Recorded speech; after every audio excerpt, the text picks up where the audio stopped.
report. I'm Phil Schneider. I'm an ex-government worker who worked 17 years in the Black Projects, otherwise known as the Skunk Works.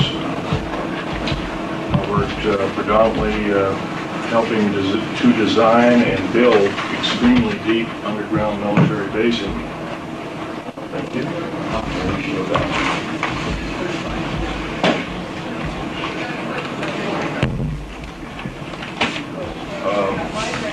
Give you a short overview of my background. I'm a structural engineer, both aerospace as well as military applications. Graduate of University of Missouri as well as University of Manchester, England. Primarily working in that university. That's about it for me. I worked in Vietnam, got torn to pieces, shot, whatever. Took 5 years to recuperate, came back, patched me up, so to speak. Went to work for Morrison Knudsen, and from Morrison Knudsen I worked also with EG&G, Bechtel, Aerospatiale of France. Also worked with Fiat for a while, cars by Fiat. I did a lot of work overseas, but predominantly my field was underground mountain basing, also submarine basing. I wrote several treatises on analyzing rock formations by grain structure, and this grain structure would yield a certain pattern, and that certain pattern could be used to analyze and chemically analyze and make special explosives that could be used to blast out large caverns underground, and even when there were caverns, you could still use shape charges to blast inert rock, although a lot of it was done by laser tunneling and drilling. I have a copy of a book here. I can't sell it, it's my only copy, but this fellow could corroborate with me. His name is Richard Souder, PhD. He can corroborate with me in regards to everything I'm talking about. Who is it by? Richard Souder, PhD. Here's another man that Okay, we need couldn't to find the room. You need to give him your ticket. I will. And all that. I guess I'll let you know that kind of the background of my father. My father was a German U-boat captain, responsible for the sinking of 141 Allied boats, and he got captured by the French, then turned over to 3rd Army, U.S., and then Third Army turned him over to Naval Intelligence, based out of Pensacola, Florida at the time. He later went to work also in Navy Black Projects. Maybe that's where I started, but it just worked out that way, I guess. Anyway, he worked for naval operations. He worked on the infamous Philadelphia experiment. He was involved heavily with that. In fact, I have some of his original notes. Get it here.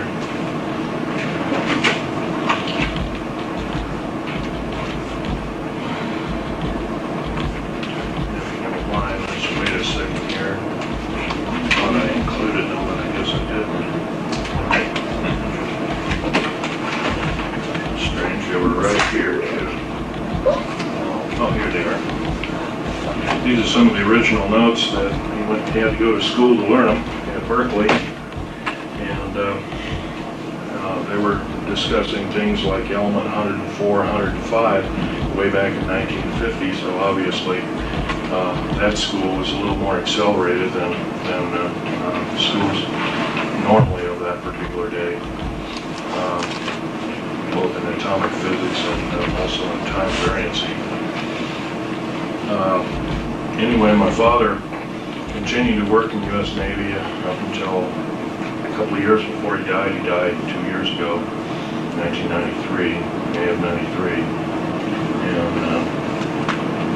But his main contribution, other than the Philadelphia experiment, was that he was one of the principal engineers of the first nuclear submarine, the USS Nautilus. And he worked with Hyman Rickover on that project to its fullest from start to finish. He helped design the nuclear reactor, he helped design the metals, the containment vessel. He did all the machining of the uranium pellets that were used. He designed the hull predominantly and some of the graving docks, so he was a major contributor as such. Such today that even his ideas in air conditioning and filtration are still used today in all nuclear submarines in the United States.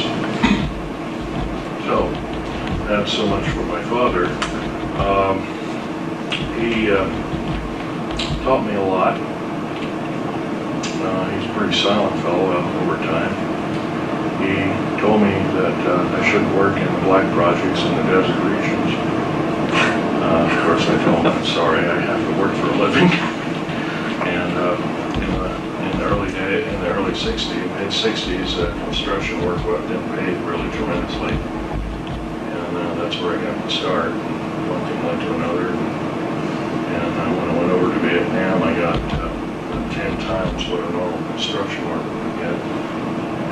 But then the risk was pretty great too. And when I got hurt and recuperated some 5 years later, I got hurt in 1970, and by 1975 I was bouncing around again. And so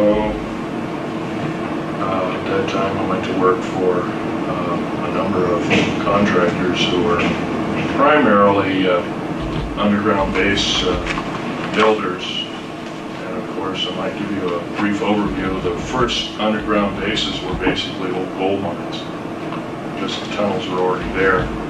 The first missile base, as a matter of fact, I believe it was in northern Montana. It was an old gold and silver mine. And the missiles are still in the old air shafts. The air shafts are re-drilled out and everything. And actually, they made a semi-hardened missile base out of an old gold mine, which is kind of unique, seeing the laser. Well, basically the main part of the talk will deal with what I faced underground. Is there anybody here that is in the frame of mind that they can't take gore or that kind of thing? If there is, there might be a problem because I'm going to get rather graphic. I don't like it, but I can take it. Okay, I'll tone it down a bit, but I'll this workshop basically is everything that I missed in the main talk yesterday, and of course it's pretty hard to cram 3.5 or 4 hours talk in 50 minutes. I've divided a talk into three topics. I'm going to talk about dumb bases, deep underground military bases, call them dumb bases. Right now there are 131 of them, 129 are fully operational.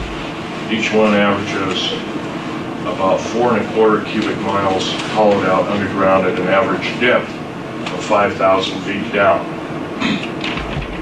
Now, of course, some of them are shallower, some of them are deeper. They're strategically located.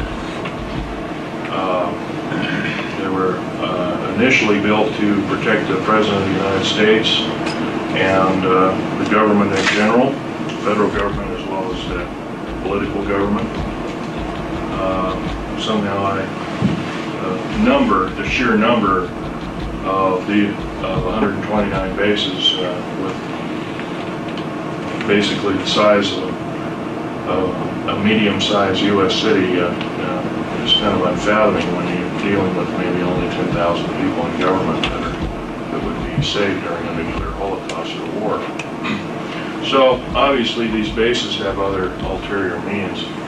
Some of them have already been used to in-house alien beings. Our government chooses not to let this out to the public for two reasons. Their first main reason is that they don't want to panic the public. And their second main reason is that they don't want the public to know the alien agenda. My first part of my talk will be talking predominantly about the alien agenda and what it means for us on planet Earth. And it's going to get pretty graphic. The alien agenda basically is thusly. Aliens of 11 distinct races have been arriving here on Earth in mass since 1946, predominantly, and maybe earlier. Actually, probably the Bikini Island was one humongous underwater UFO base, or basically flying disc base, and that was known in the early 1940s. I think it was March of 1940 it was known that there was a number of this activity at that time. The Japanese, before we got into war with them, they had a number of problems with flying balls of light, as they called them, or divine second wind, as they also called them. They thought they were godlike. However, the gods don't come down and murder the populace, and so their idea of such ended rather abruptly. They became rather frightened after they declared war with us, hoping that if they lost the war, and this is strictly skeptical at this point in time because I've heard this from only 3 different sources within the U.S. Navy, that if we captured enough territory, maybe we could lick them, and that would solve their problem. But although that's pretty skeptical, can't prove that one way or not. The alien agenda basically is to take over planet Earth by another race of beings, or races of beings. The U.S. government has known about this alien agenda at least since early Hitlerian times, probably as early as 1933. The reason for that is the Third Army, under Patton and others, just afterwards had allured that there was some other agenda other than World War II that was an immediate threat to the people of this planet. In fact, General Douglas MacArthur was one time quoted in saying the very next war, and this is toward the close of World War II in 1945, he actually was quoted in saying, the next war we have will be not from people of Earth, but it will be from people, the World War, I'm talking about, or worse, will be from races from the stars. And of course, this spawned a lot of speculative science fiction writing and that kind of thing like that. He was always, the men on it, kind of looked at as a doddering old fool. He was a very visionary man, saying the least. If anything, he knew about the alien agenda in World War I times. Let me go further back in history. The first UFOs seen and occupants seen in caves and in and around Truth and Consequences, New Mexico, were spotted by U.S. Army Cavalry in 1909. So this is a little earlier than most people had thought. Supposedly U.S. Cavalry had come across they were chasing some bandits, and we chased them in this area, and there was these caves, and they were rather highly infested with aliens and what they called a silver wing. They didn't know what like. All that was around were very primitive aircraft, and of course there was balloons, and that was about it. 1909 was pretty far back in time. Anyway, the alien agenda means, as far as anything goes. As far as the government is concerned, it is the worst scenario they could ever face. Because it involves not only having to tell the public major lies and innuendo all the time, but keeping the public out of their face. Slowly it's breaking down, and I'm helping do that because I remember my forefather of this country, George Washington, one time saying, "An uninformed populace is a populace devoted to slavery." And so one must consider that if we become uninformed and we ourselves have to take up battle against this kind of a scourge, if we're uninformed, then we're defeated already. So I'm not here to panic anybody or start a panic, but I feel that by lying to the American public, this is not the American way. And we need to do something about that. As a matter of fact, as I'm talking, we need to also be talking and doing our homework regarding that. And there's a lot of people who say, well, I don't have the time. You can take 20 minutes a day, can't you? And we can go from there. You'd be surprised what word of mouth is after you found out one little truth, another, and pretty soon it becomes a snowball. But back to the alien agenda. Throughout the almost half of the deep underground military bases in the United States, the 62 of them, of the 131, actually the 129, they're fully operational, the other two are under construction. 62 of these bases are housing both the tall gray as well as the short gray alien and all of their craft, and of course our government, especially the U.S. Air Force and the U.S. Navy predominantly, are trying to break this their technology down into usable technology for our own self. Case in point is this particular scenario. The F-117A, the B-2 bomber, maybe the Aurora, although that's not an accurate rendition of what it looks like. The airframes are predominantly made of alien metals beyond element 109, and metal composites, some of the skins of which are composed of rubber and carbon fiber, and the airframes are composed of complex carbon fibers mixed with elements such as mironite, which is element 123, which is extremely stable.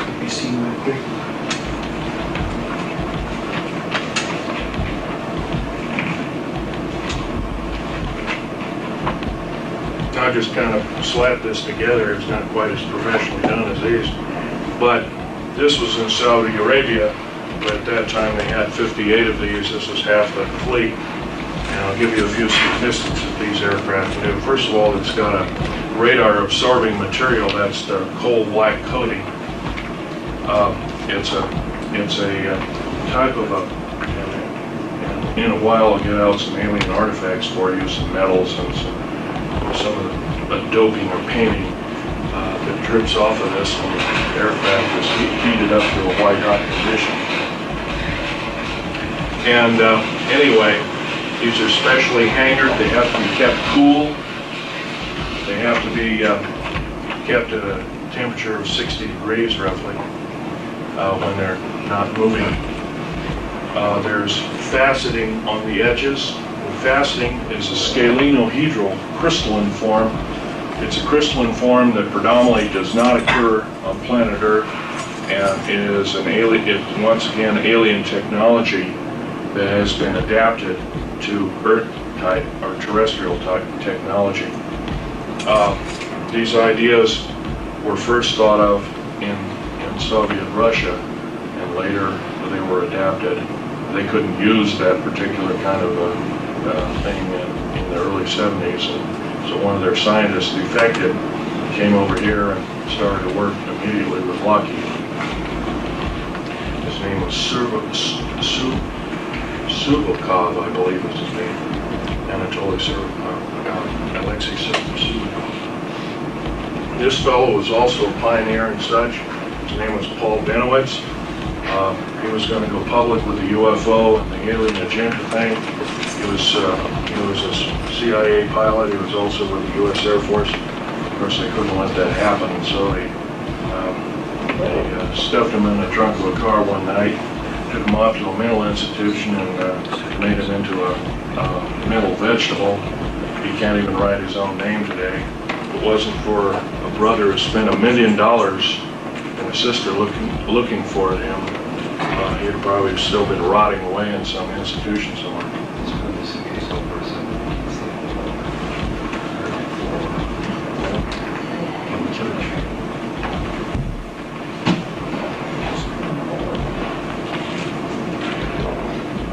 Okay. What we've got here, like I mentioned, is basic alien technology. It was adapted for us.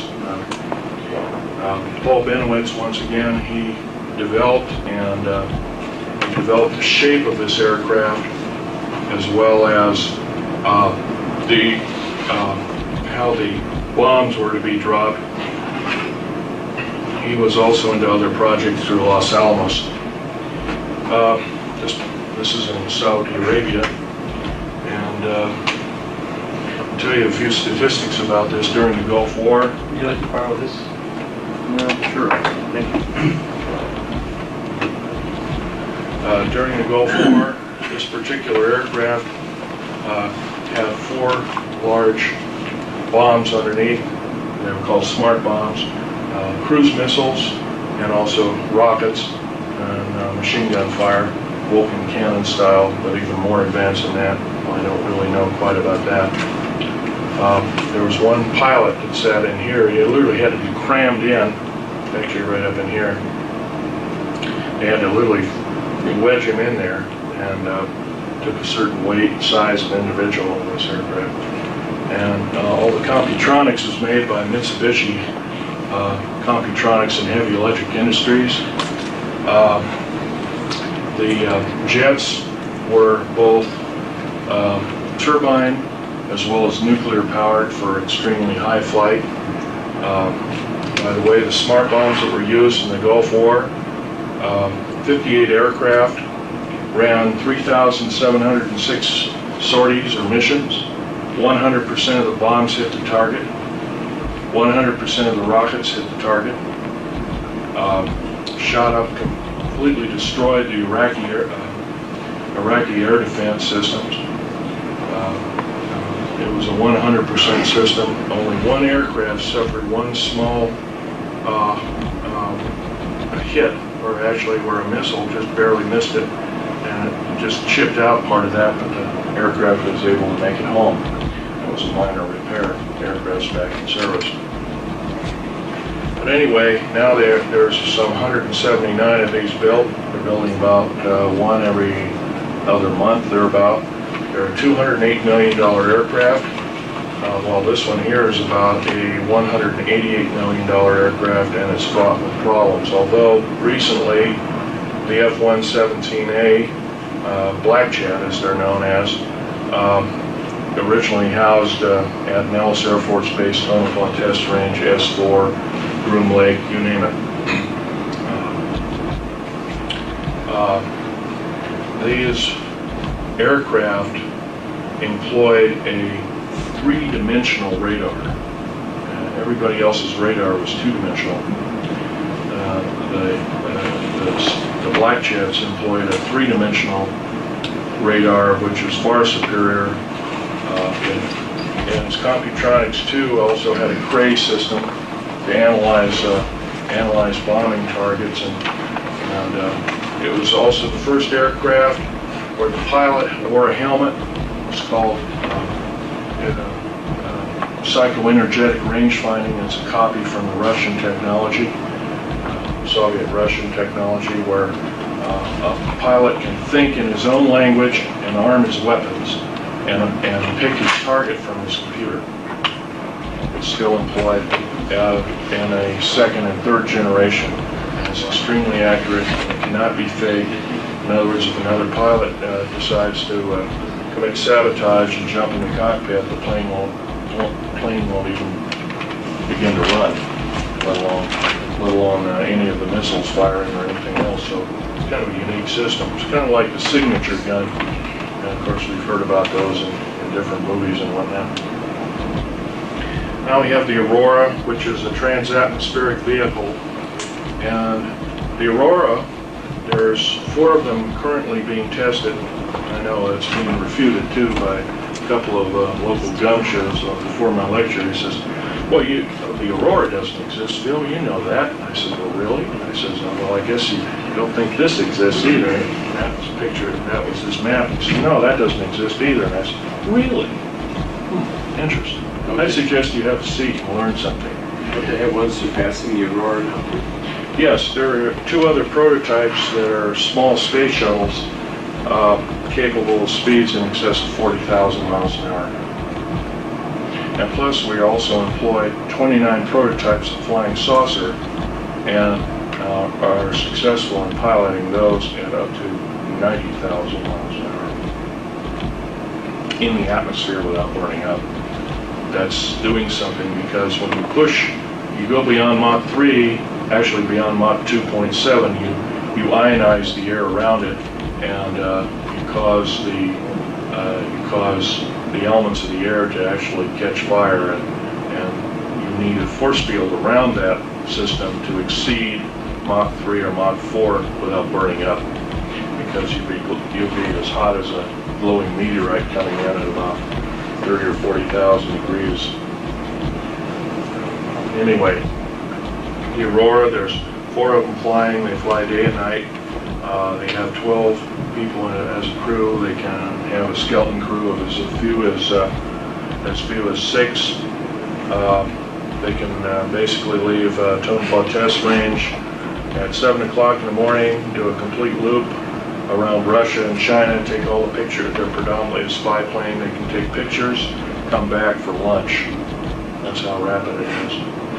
They attain from basically zero. Once again, this aircraft, and this aircraft are anti-lifting bodies. They're not conventional winged aircraft. A flying saucer theoretically is a circular wing. These are not. These are anti-lifting bodies. In other words, it takes an incredible amount of speed before they're able to take off. This is all part of the one world government type system. I try to stay away from the political end, but it's kind of like the one world government system. Take over the planet, and hopefully we don't have to tell the people of the planet what the alien agenda is. The alien agenda is what probably never meant, the aliens never meant that we were going to alter the bargain, but the aliens were the ones back in 1954 who cut a treaty with us saying that, well, we'll give you a list of the people that we implant and the cattle we mutilate, and we'll give you the reason why and everything. Of course, that never happened. And they kept altering the bargain until finally in 1979 in Dulce, New Mexico, I was involved in that operation. We'd gone down there to build an auxiliary base in the southern end of Dulce, New Mexico, already existing base on Archuleta Mesa. And lo and behold, when we drilled down, we found aliens were already in there and have been in there for some time. I can tell you, when you're standing, say, as I am here, to where this gentleman is over here, and that's an alien gray who's pretty much 7 feet tall, and the meanest looking bastard you ever saw, and not looking like a human being, you kind of get petrified. And as an engineer, of course, I didn't carry a regular big clunky 45 or anything built, because it would get in the way. I carried tools and other kinds of things on my belt, and I always carried a small pistol, Walter PP2 with a 9-shot clip, 380. And I emptied one clip into 2 of these alien critters, as they call them, and yes, they are mortal, but I got also, as soon as that happened, as I was reloading, I never got got the clip into the gun. They hit me in the chest with some kind of particle beam weapon that gave me a very high dose of nuclear radiation, similar to cobalt radiation, but not quite, even more nasty. And I was in isolation afterwards for 50 some odd days, 57 days all total, and it took another couple of years to recuperate. And once again, I was in, my body was in a traumatic situation. But here I am talking, so it looks like here we go again. But I've got the scars to prove it. I can verify that they are there. So they're there. It's pretty They gross. are there. It's pretty gross, and I don't want to. There are ladies. There's a ladies present here. So let's not raise the shirt here. But they're there. And basically, in talking about alien agenda, we have to also be talking about what occurred over here. This is the Bikini Atoll test. Now here we have an actual extremely large, in quote, mothership right at the point of neutron flash cloud. That's like 2 or 3 10,000ths of a second after the initial blast. And of course, the date of this was 12 July 1946. As we all remember, if we read our history on U.F.O.s and how they started, it wasn't really known. As a matter of fact, after Roswell, we remember that there was a Senate hearing and a House of Representatives hearing, a closed-door session hearing, but a little bit leaked out in the public, and it stated that the government knew nothing about UFOs prior to that time. And these pictures, these different pictures with UFOs actually in the pictures, actually with the original language, show that, I'm sorry about that flash, actually show that the government lied to the Congress of the United States. They knew full well what was going on at least a year prior. Of course, I believe the Roswell incident was 2nd of July of 1947. This occurred, of course, 2nd of July. I think the earliest A-bomb blast, 12th July, 12 July 1946, almost a full year before they were supposed to know anything. And here we have these streaks, and these are the classic discs that have all been pictured like this. Kind of look like the Top Hat series, as I call it. And of course, they're kind of a coal black kind of thing. Of course, some of them have a radiant, atomic propulsion system underneath it. Those streaks have all been confirmed as being just that. They're a Type 3A flying disc. And we have these small white dots. White dots.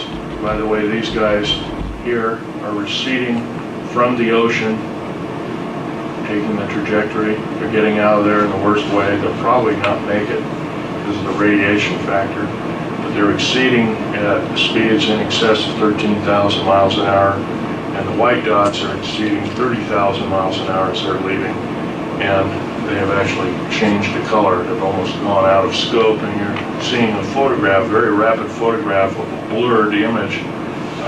Some of the photographs go from a black splash or dash to this white dot system, and then they go out of scope of what we call visual reality. And that takes some tremendous speed to do that. In this particular overview shot, which is an extremely rare photograph of an atomic blast, as far as I know, this is the only one ever shown to the public of an overview of any kind. There are small dots and dashes, basically, as I'd say, and these are old garbage scows and ships and whatnot that they put in harm's way to see what the reaction would be of an atomic blast. And I'm sure the atomic testing was conducted predominantly in case we had to be prepared in using atomic warfare to fight alien influence, and they needed a cover story, so this was the Russians and the Cold War and everything was just a perfect cover story. Although it later became more than a cover story, as we all know. These particular photographs also show small dots and dashes, as I would say, and all of them have been confirmed. Now this black system here in the atomic cloud is actually time being ripped up, of course the atmosphere and the clouds and everything, and then time being warped by the initial blast itself, and that's by neutrinos going through and ionizing space, ionizing the atmosphere and whatnot, but exceeding the speed of light, so you produce an antimatter background and you get total blackness. And of course here we have another UFO similar to what it is here. But once again, we haven't been told the truth on any of this. We've been right here, also in this picture, in the bombing of Hiroshima and Nagasaki. This is of Nagasaki. Down at the bottom, we see the characteristic human face, which is typical of all A-bomb explosions over populated areas. You will always find a human face at the bottom of the mushroom cloud. Now, nobody really knows if this is just by coincidence or the makeup of the cloud or whatever.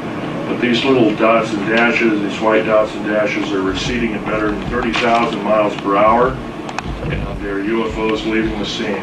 Japan was infested with them.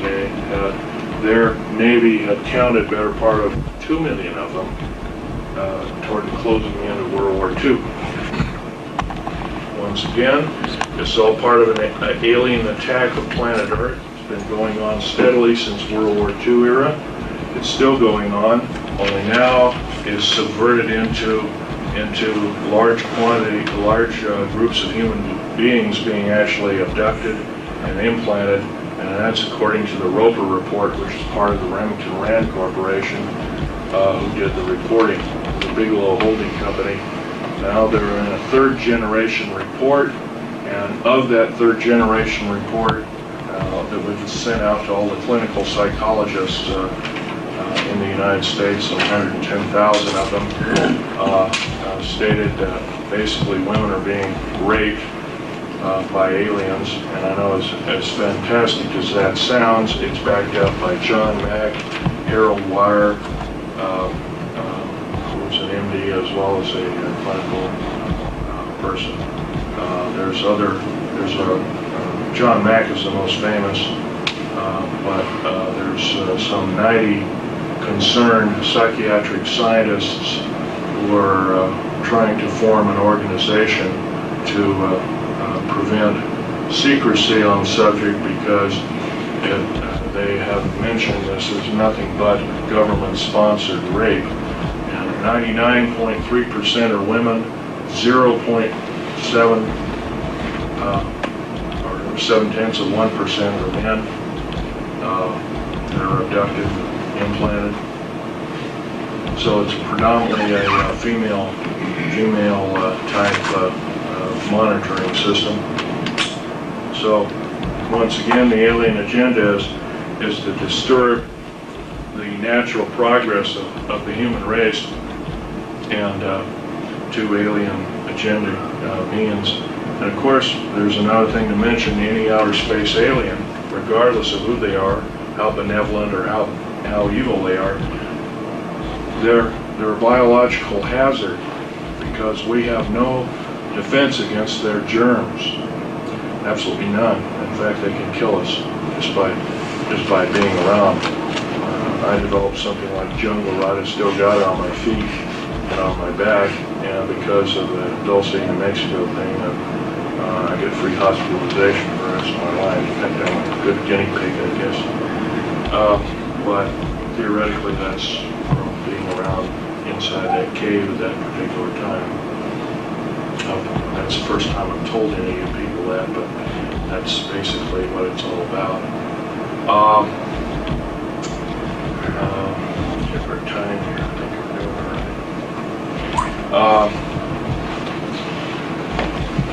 talked about the dumb bases and the black projects predominantly,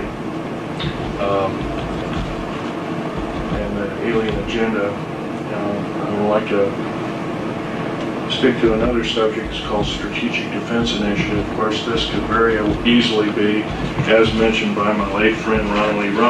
Rummel, who was murdered, incidentally, by the 3 people who conspired to kill him. One person did the killing. One was a NSA officer, and one was an alcohol, tobacco, and firearms officer. Both are in custody as we speak. The third gentleman is fighting extradition. He's in Czechoslovakia. Most likely able to successfully fight extradition because they don't follow the U.S. law very well. Anyway, the Strategic Defense Initiative is probably, instead of preventing incoming missiles, although they're now most nations and favored and otherwise have nuclear missile technology,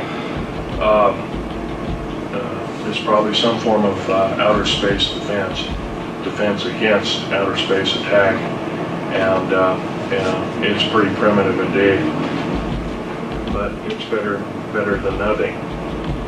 And the second part of my talk will be aliens and the alien agenda. I've already touched on that. Old alien bases. And like I said, Bikini Island, according to what was studied after the A-bomb blast, some of the caves that were infested with out-of-place artifacts dealing with U.F.O.s and other kinds of paraphernalia had rock forming around them, so they had been basically an alien junkyard in shallow seas for probably the better part of 10,000 years. So they'd been around. That you might call an old alien base. Dulce, New Mexico is another old alien base, or kind of a botryoidal or clear agate had formed over some of the parts laying on the floor of the existing base, and it takes an extremely long period of time, for geologically speaking, for this to form.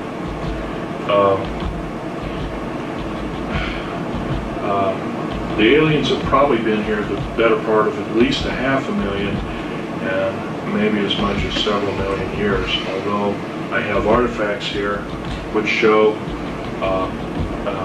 artifacts that like a small turbine-looking device sitting in 220 million year old fossil coral, and I also have alien metals which are present in other kinds of rock formations, including a piece of petrified wood where an insect had basically burrowed a hole around one of its limbs, and then something had literally, like a laser, had literally sliced through it, but the cambium or the actual layers of the wood had bent as the beam burnt its way through it. I've got that in here too, as well as an original piece of instantly petrified, looks like a garlic root that was found in and around Area 51. And this particular piece of garlic type plant was instantly petrified. It contains the same exact chemical structure of the quartz crystal, and the quartz crystal only grows in a certain left-handed crystal pattern, and that same pattern is extant on fossil, instantly petrified or fossilized plant life of Hiroshima and Nagasaki. It's identical, chemically identical. So, anyway, the next part of this, second part of the talk, are treaties. Basically, there were 4 distinct treaties made through the United States government from the alien encounter. The first one was in 1944. The second one was 1954. The third one was 1962. And the fourth one was 1979. I'll go backwards. The 1979 treaty was a total violation of incidentally in Dulce, New Mexico, where I got badly hurt. 66 Secret Service and Delta Force people lost their lives, 22 of which were on loan from other countries, Israel, Germany, Norway, and South Africa, if I remember. I was the only geological engineer down there to analyze the situation. The government basically lied to us. They kind of said that alien presence might be there, but they didn't tell us that they knew that there was an alien base and that they'd already attempted to make contact.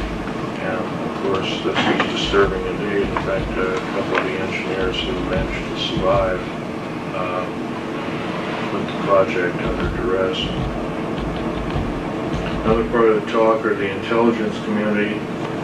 The Nazi group, the World War II Nazi or Hitlerian group, the Fatherland Intelligence Agency trained our CIA, our OSS, which became our CIA, and other intelligence communities predominantly, and are still being employed today as we,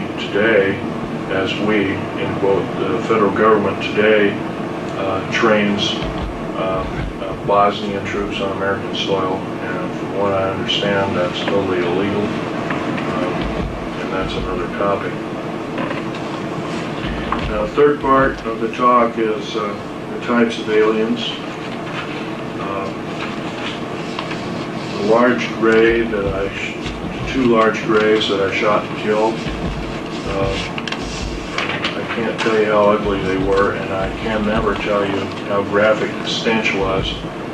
But in the cave there were large cauldrons or tanks. They kind of looked like a big oval cattle feeding tank, but they weren't. They were special, looked like a stainless steel or metallic tank. And they were filled with alien and human body parts, and generally glands and what looked like some kind of blood. Now, I've always been taught that blood after a few minutes starts to congeal, but this was one of these vessels had in the melee had tipped over, and all this bloody liquid had spilled out, and was a mess, and it was definitely not coagulated. How they did this is anybody's guess. So if we remember anything about cattle mutilations, we might also think that basically the blood in these cattle are totally drained out. There's no blood around, in quote, the murder scene of the cattle. So this might be the way they're doing it. Now, whether this is sponsored by our government or other governments is a good guess. If it were up to me, I'd say yes, we're in the thick of it. We made a pact with the aliens, and therefore we must know what their agenda is, and also the federal government must also further know that if they keep the big lie going, they must be in the thick of it in the worst way, and if that's the case, they're an enemy of gross concern. Who is we? When you say We, in quote, the federal government. the Department of State? Department of State, Department of the Air Force, Navy, Army, Marine Corps, basic force services, plus the military policing facilities, and the FBI and all the different, they're all hooked into the black projects as a whole. In this part of the black projects, there's kind of like an outer sphere of normal black projects, like building everything from these kind of aircraft here, and doing these kind of experiments here, to building aircraft like this, places like this. And that's kind of on the outside. On the inside of this circle, we get a tighter group of people who really know what the main agenda is, maybe even the enslavement of the human race as a remnant, or something as a scenario like that. And then finally a third category whereby, whereby none of the other two categories would even hint at the possibility or the horror of what's happening. And it's a very compartmentalized system. I can only begin to guess, even though that I've been in the thick of things from the outer core to the second core level, but I have no idea what's in the third core level. No way at all. And because it's so complicated, I've heard some of this run by me, it's so fantastic, it makes a Star Wars or a movie or a Star Trek novel, or a Babylon 5 novel look like a kid's toy. I mean, it's too fantastic for me to believe, so I can assume that it might be a otherworldly plan or scenario for taking over the planet, but once again, I can't prove it, so I don't talk about it. Right here, I'm only basically to discuss basically what I know of the alien agenda and through deep underground military basing and the application that I did during this kind of activity for the U.S. government. I'll have a question and answer period in a short time. I've already talked about all the firefights.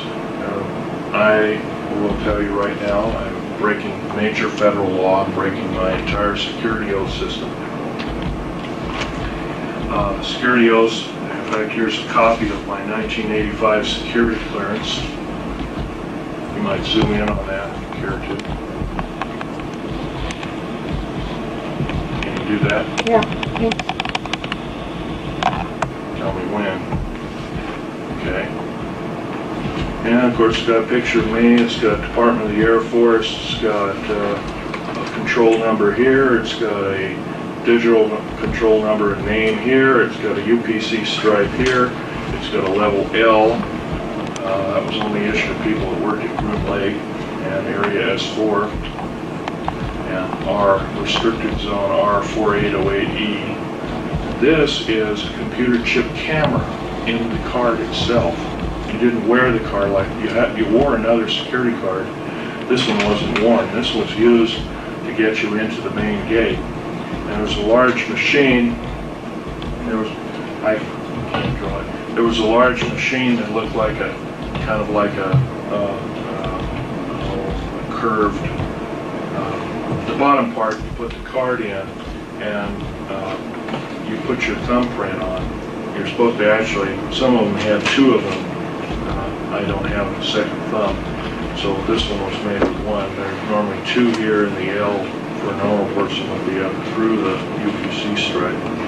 So there was one, and I put my thumb there on the bottom, and if it would flash green, I'd flick the switch, and then I'd insert the card in the second part of the control unit, and there'd be a thing that would hold my forehead, and I could block off my left eye, and I'd stick this thing up to my right eye, and it would take a picture of my retina, and then if a green light went off, I could remove my card and I could leave it at the guard shack, and I'd wait for anywhere from 45 minutes to several hours waiting for the next shift to start. I'm breaking all my security oaths by coming out in the open and talking about this, because not only are we dealing with a kind of technology I believe that we should be out, that should be out in the public. It should, at least this kind of 50 and 60-year-old material should be out in the public. I feel that in coming clean, so to speak, I don't know quite how to explain it other than the fact that when I initially was told these underground bases were for security in case of nuclear attack in the United States, and it was a total lie. When I found out that aliens were actually entrenched in half of these bases, and these bases, by the way, cost a minimum of $17 billion apiece. The black budget garners $508 billion a year, $1.023 trillion every 2 years. That's 2-year-old information. It's probably more like 1.3 trillion now. We which is about 1/4 of the gross national product of the United States. It's no wonder why our economy is kind of up and down here and there. Once again, you might ask, well, how in the heck? We've only been told, we the public have only been told there's a total defense budget of $447 billion, so how can there be $500 billion going on behind the scenes? First of all, black budget means hidden budget. Hidden budget is totally hidden from congressional view and oversight, cannot be audited by the U.S. Treasury system at all. It is a separate, independent taxing body entity within the federal government structure, which, by the way, is illegal. Totally illegal. It's primarily financed by drug operations by the CIA and the NSA and the Drug Enforcement Administration, and now the FBI is implicated also. Recently there was an FBI man who came out of the cold, so to speak, and told all, only to find himself murdered, and he took a vacation in England. He got himself murdered. That was in the paper about 3 years ago. Anyway, 9 attempts on my life have been taken, all since the 1st of January of this year.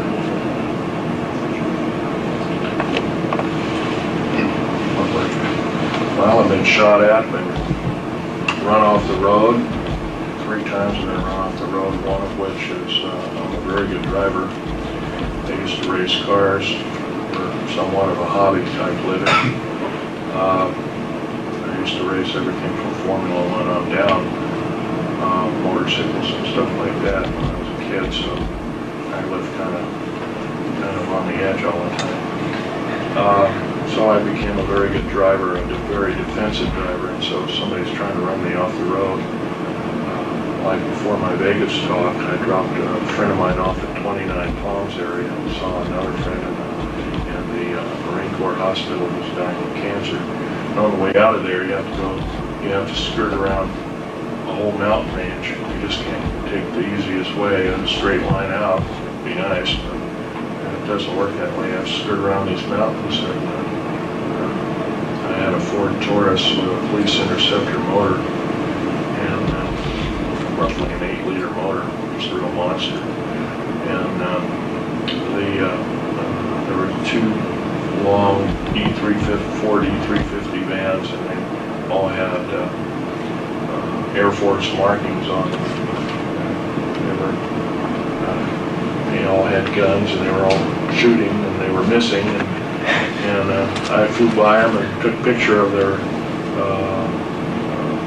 as a blur, I took a picture of them, got a very good picture of their license plates. And then they sped up and tried to squeeze me in this way, and then finally I just slid right in the middle of the road, and the road was just wide enough for basically one-way traffic.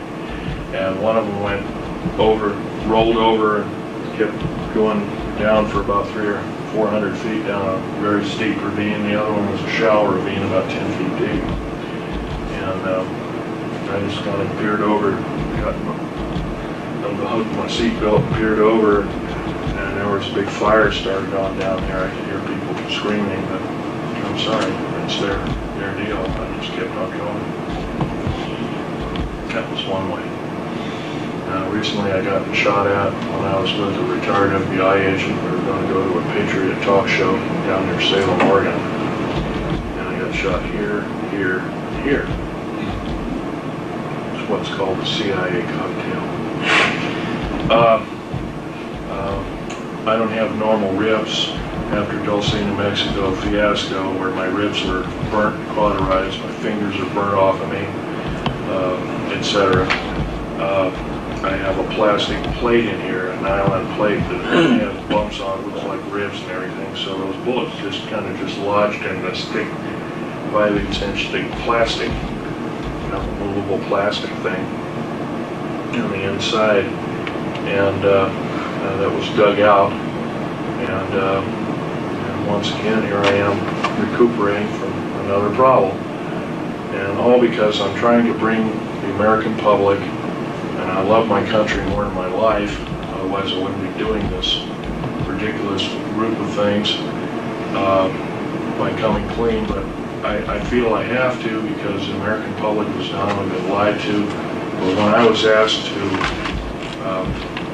by the intelligence community within the Air Force to continue my operations and black budget work, stealthy work, what would I think if they said that I would be betraying the American public? I told them to go fly it, go stuff it or whatever. I says, I won't be a party to that. And I walked out of the room, and somebody tried to tell me to come back, and I says, out of my face, fella, you're on the ground. He would get out of my face and went on the ground. And I walked away, and from then on I made a decision. And I'll stick by it. And that's why I'm here talking. I also want to get a little political sided here, although I don't like to. Right now we have an out-of-touch, runaway federal government structure that really doesn't care about the way you and I feel. They manipulate evidences of crimes, as in several instances, both in Waco and other. The Waco hearings should have been a wake-up call to most who were watching, even if they'd only watched a piece of it. It's once again proves the federal government structure is just running away with everybody's freedom, and they run roughshod over. They've actually become kings and queens over us, and our forefathers told us exactly what would happen if we took a certain stand, if we made laws to legislate God out of our system, we would have a similar problem. If we made laws or had too many people making laws within our government structure, we would have a similar problem that we're facing today. We're facing a form of tyranny and totalitarianism. Incidentally, you might want to throw a few statistics by you, and it's quite provable in a number of talks given recently, both by the United Nations and others. The United Nations is entrenched in our country. They're training our troops on. Our troops are being trained by the United Nations in the United States, and I think that's kind of an oddball system. Russian troops are being trained on basically Montana and North Dakota and the northern tier states, Washington, upstate Washington, etc.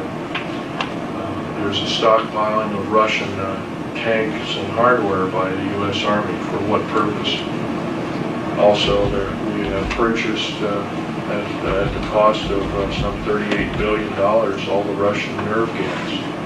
Nerve gas is, their nerve gas is extremely long shelf life. We're destroying our own nerve gas, which has a relatively short shelf life of 15 years. The Russian variety is extremely deadly, and also, I'll tell you something else about that.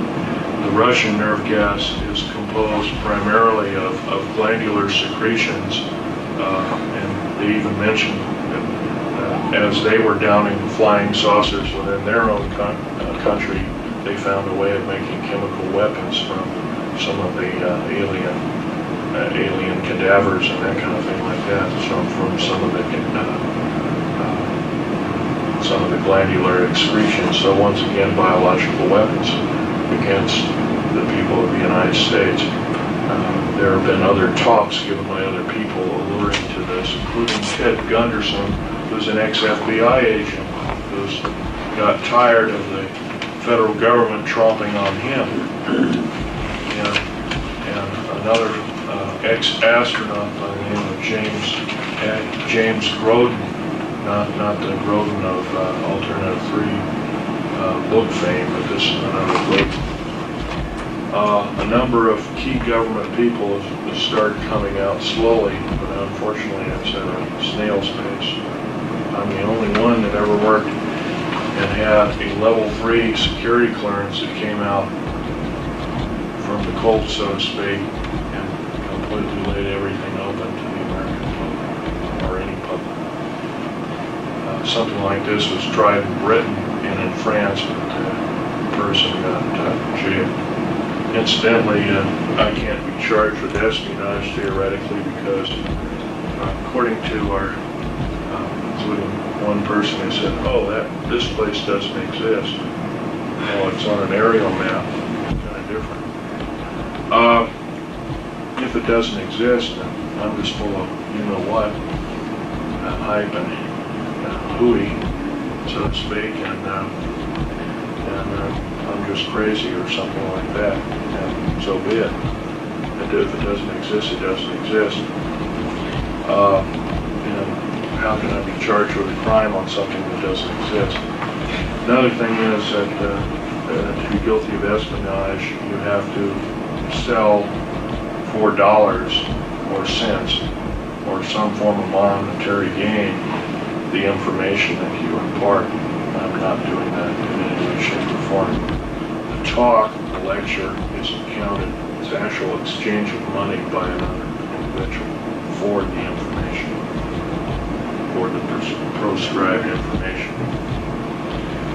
Well, I'm going to be getting out a few alien artifacts here and let you take a look, and you're welcome to kind of stretch your legs a little bit and take a peek.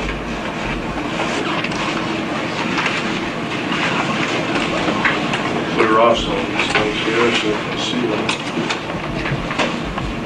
Talking about, if you look at very carefully, and I'll leave my hand lens out for you to take a peek. By the way, when you use this hand lens, you want to get right up on the object like this. You'll see a line going straight through with the wood layers, the cambium coming this way as whatever went through it, burnt through it. It's very interesting philosophy. And there's another out-of-place artifact, or boom part, so to speak. This is another fossil. This is at one time a cave mushroom, a fossil plant. Something cut it absolutely perfectly, like a laser, cut right through the thing, and part of it slid off, and it later got perfectly petrified, similarly to the Hiroshima and Nagasaki atomic bomb test with a similar signature. Here's this petrified, instantly petrified garlic plant. Incidentally, this is 65 to 100 million years old. This is 105 to 130 million years old, and this is roughly 30 million years old. It has the exact chemical makeup and structure of quartz crystals formed on its surface, and on the internal structure of the plant itself, which the top part, of course, the sprout is all broken off. This is the sprout underneath it.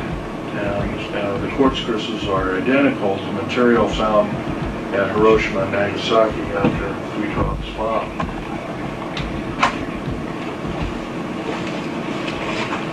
Now here's a bottle of the RAM coating of the black jets. Of course, when they come in after their mission, they're glowing red hot, and they drip this particular material off on this end quote tarmac. This isn't tar, it's a special cement, and it just drips. And maybe some of these aircraft, you might see drip spots like here and here and there and different places. And this is the material, it's like lava that drops off of it. It also contains certain alien elements, or alien reproduced elements. Here's a piece of fossil coral from Jordan, having a small particular non-fossil. It isn't a crinoid. Some of you might know what a crinoid fossil is.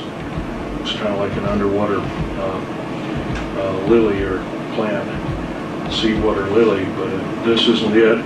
This is actual machined out part similar to a rotor fan, a miniature rotor fan. There's a small engine right there.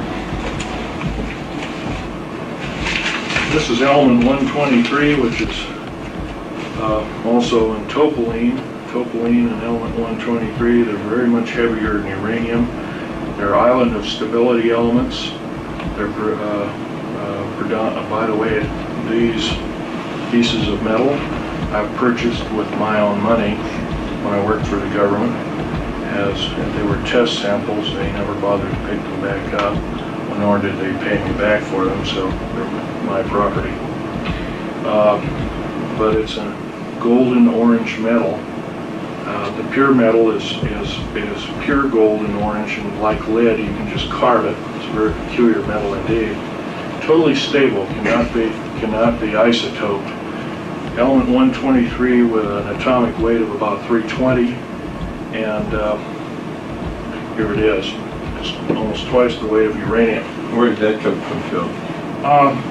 That was formed down at Dulce, New Mexico, and also there were scrap heaps and scrap piles of it in and around Tonopah Test Range, which is right here. Tonopah Test Range is actually above Groom Lake. Is that metal from our soil? Is it metal from our soil? No. This is an alien. This is two alien elements. And here, if I might show you, Minus the brick lamp, minus the brick lamps, and then about 180. I thought I had some. Yeah, here we go. A few years ago. This periodic chart was developed by a number of scientists anonymously.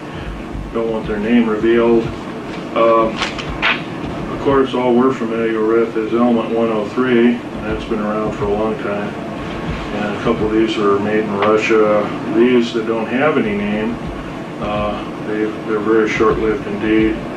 Element 109 to 110 also. But after, from 111 to 140, these are all elements that were garnered off of alien attack vehicles or alien spaceships or flying saucers when they were taken apart. Now, topoline is here, element 117, and element 123 is myrnite. It's a combination of both those for an extremely hard substance capable of withstanding temperatures in excess of 9,500 degrees Fahrenheit to as much as 14,000 degrees Fahrenheit.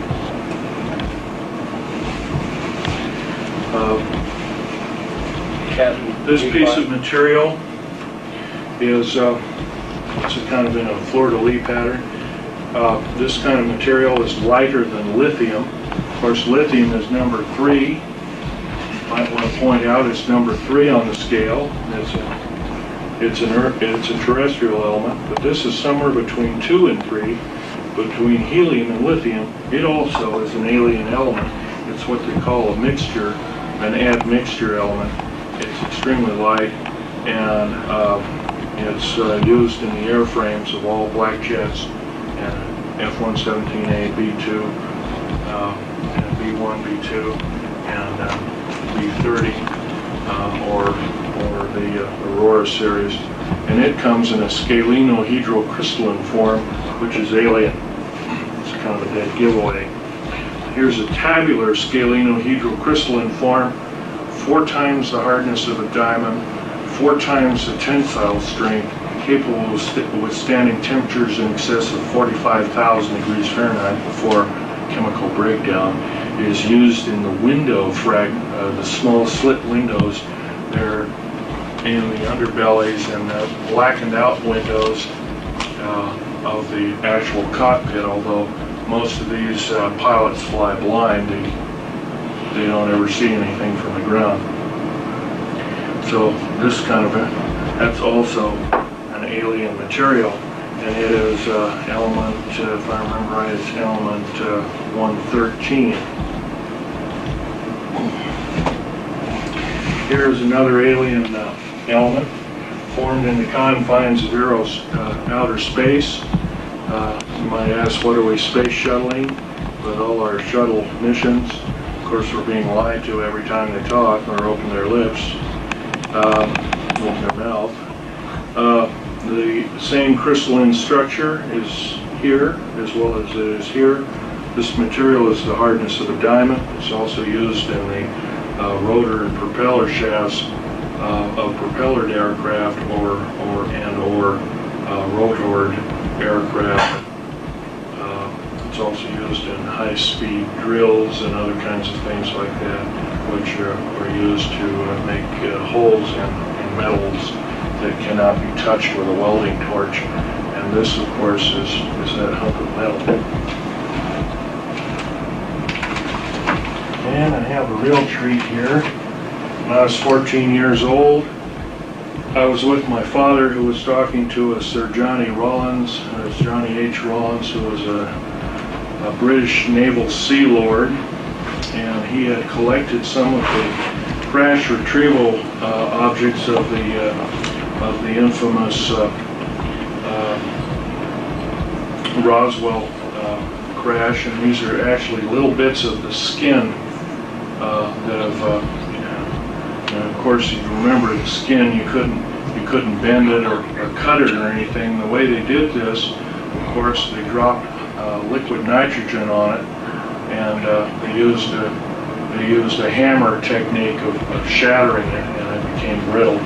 But once again, it's composed of nothing but alien elements, which are, by the way, we're not able to understand where this particular elements come from in the skin. It's the thickness of the sheets of paper you're writing on, and that's all it's needed to be meteor-proof and missile-proof and everything else.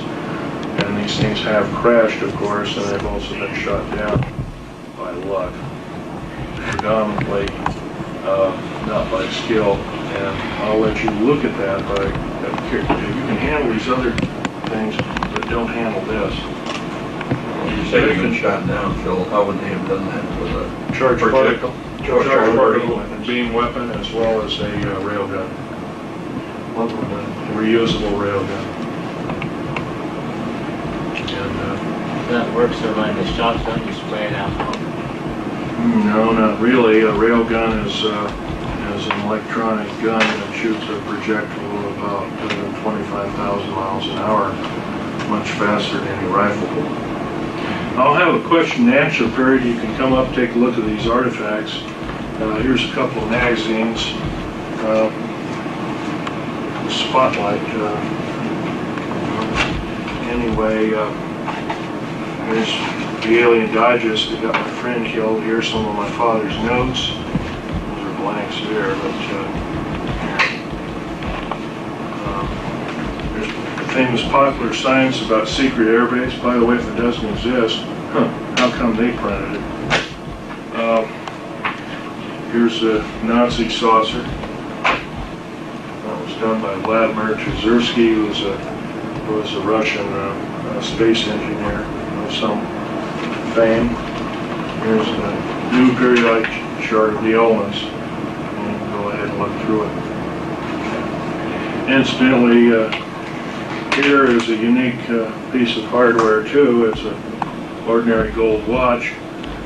The only thing unique about this particular gold watch is that it's a Waltham, but on the back, on the reverse, it's made in Montauk, New York. It just happened to be used by my dad in the Philadelphia experiment. And it happens to be keeping a rather accurate time. Anyway, I need a seat, and I'll let you look. Can we get one of those periodic types? Actually, heaviest is the mernite, that kind of gold-looking material. Be very gentle with these. These aren't normal specimens. And one person handling one piece at a time. Can we get a periodic chart like that? Yes, I do. These are $4 a piece. Okay, I'll take one. And a year ago, these were secret. Above top secret. By the way, here's your. Thank you very much.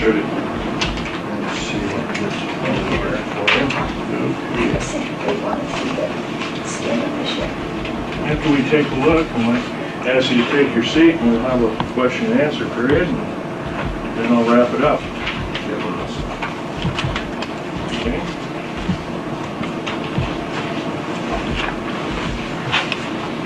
The aerial maps are $2 if you want one of those. Those are actual aerial maps.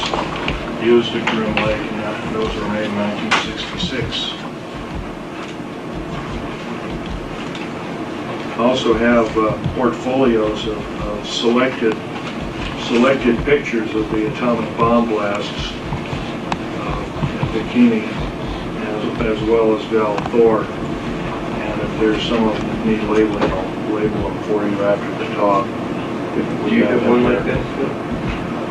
Yes, I do. Matter of fact, this I can't sell.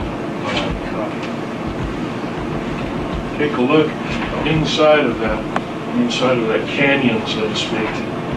We get an interesting formation. See how the wood fibers have just literally been separated. Yeah, that's right.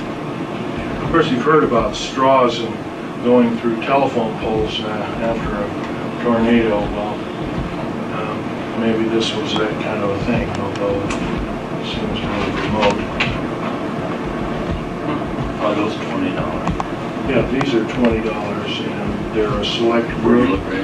Is this in there too? Well, I'll tell you what, I'll just throw this in. How about that? What's inside these? There's a select group of pictures, like here at the street saucers, 8 and ground 0. I have other ones marked with USS Eldridge. This is, by the way, is the USS Eldridge ready room. It's a ready room aboard the USS Eldridge. I think Al Bielek will verify that. And that's one of their, I think, how many ready rooms? Is Al here? Yeah. How many ready rooms were aboard the USS Eldridge? Theoretically, two. I only knew of one because that's the only one I ever went in. Okay. The lecturing varied between various lectures. It lists the people, there's different people, not all the people, although you can do your homework and probably find that out. These are going, after this talk, these placards are going to be duplicated on special paper and sent to the United States Senate, and of which these pictures will not only be totally declassified, but will be out in public domain. You're taking a picture of this. You're taking a picture of all of them. And if anything's not marked, if I haven't marked, I'll try and identify them for you. That's not good. Christine, I could give you a map of Groom Lake also. Sure, I'll be.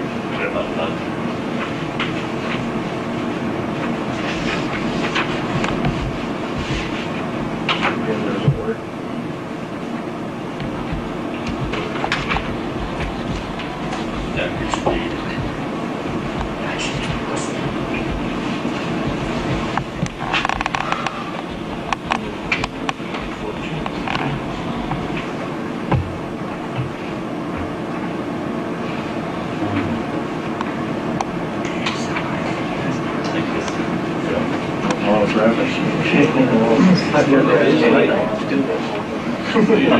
Yeah, what a difference. This is the heaviest one? Yeah. It's the hardest one? And just see a picture. What should you say, the 300 feet? That's $4. not the only thing out there, just care from there. Where are we?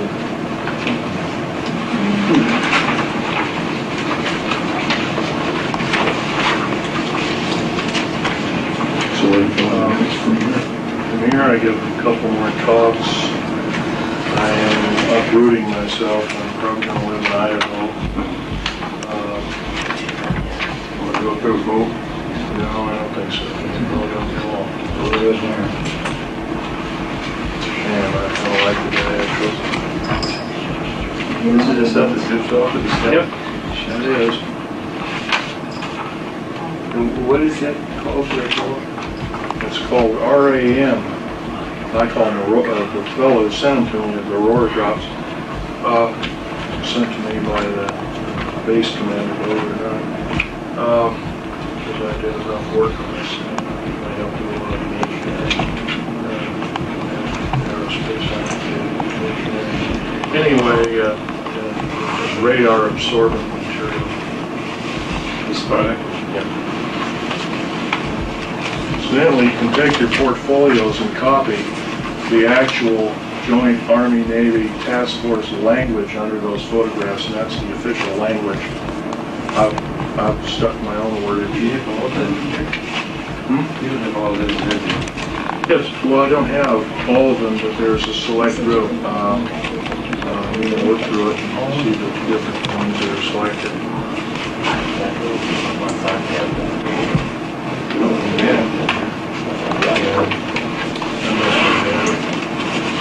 You know, that's what 2 years ago you said? Yeah.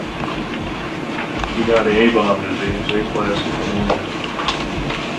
Some of your careers, atomic war veterans. Atomic era veterans.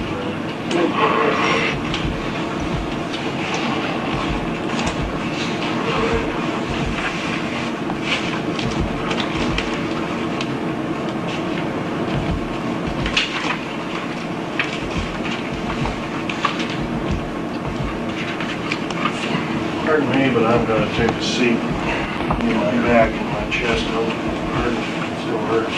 You want us to wait to ask questions? No, actually, we'll continue to look when these people write down the names of the. We'll start the Q&A here in about 10 minutes, 5 minutes, if you don't mind. Okay. Will you leave those out? I don't want them to video. I think you'll have to sign up for the video, and you may have to. I said I don't want to be in the video, but I want to see them. Oh, okay. Did you hear the lady? She doesn't want to be in the video, but she'd like to look at those. Go ahead. So when she's up here, will you shut your camera off? I don't, Which one is this? Right there. No, I mean, which event is this? This is right here, this one. Flying disc leaving ground zero, front army, Navy Task Force on photograph, whatever it's supposed to be. This was the Bikini Island. Oh, okay. Bikini Island. this was one. Boston. What date is it? 47? Yeah. July 1947. Piece of paper, and so I'm signing it. Walking away. And when I walked away, 29 other engineers walked away. We walked away in a group. We submitted our papers to the U.S. Supreme Court immediately through the Circuit Court of Appeals of San Francisco. Withdrawing from the job. Department of Justice. Have they had problems like you? Oh, yes. Quite a few people come out in the open. There's another thing I might want to mention very briefly. How about cold fusion? Supposed Nobel laureate physicist. Of course, that was very quickly quashed because if cold fusion became a reality, we could make our own electricity in our kitchen. And make car batteries for our cars that would last forever and other kinds of things like that. Cold fusion, this is the chemical formula for the metal oxide used in cold fusion, which is very similar to the metal oxides in alien elements, used in airframes of black jets. Bill, What? does the average engineer in this country not understand the thing about the bomb not being possible? I haven't talked to a single engineer. I've probably talked to 400 of them so far, and everyone knows the federal government is involved up to their eyeballs. How about school teachers, scientists, a degree? School teachers, I've talked to too many of them. They still believe it was a fertilizer bomb. Most school teachers don't think. Most school teachers, you're right, do not think. Higher education is a joke. Need this anymore here? Was that the quantum, these are the cold fusion? Yeah. And your point was that it was valid, that It was very valid. It was proven. The people he donated the award to Greenpeace at the end of it all. I'm not a proponent of them, and I guess they do pretty good work. Anyway, the award was $140,000 for their discovery, and the U.S. military said, no, you can't do this.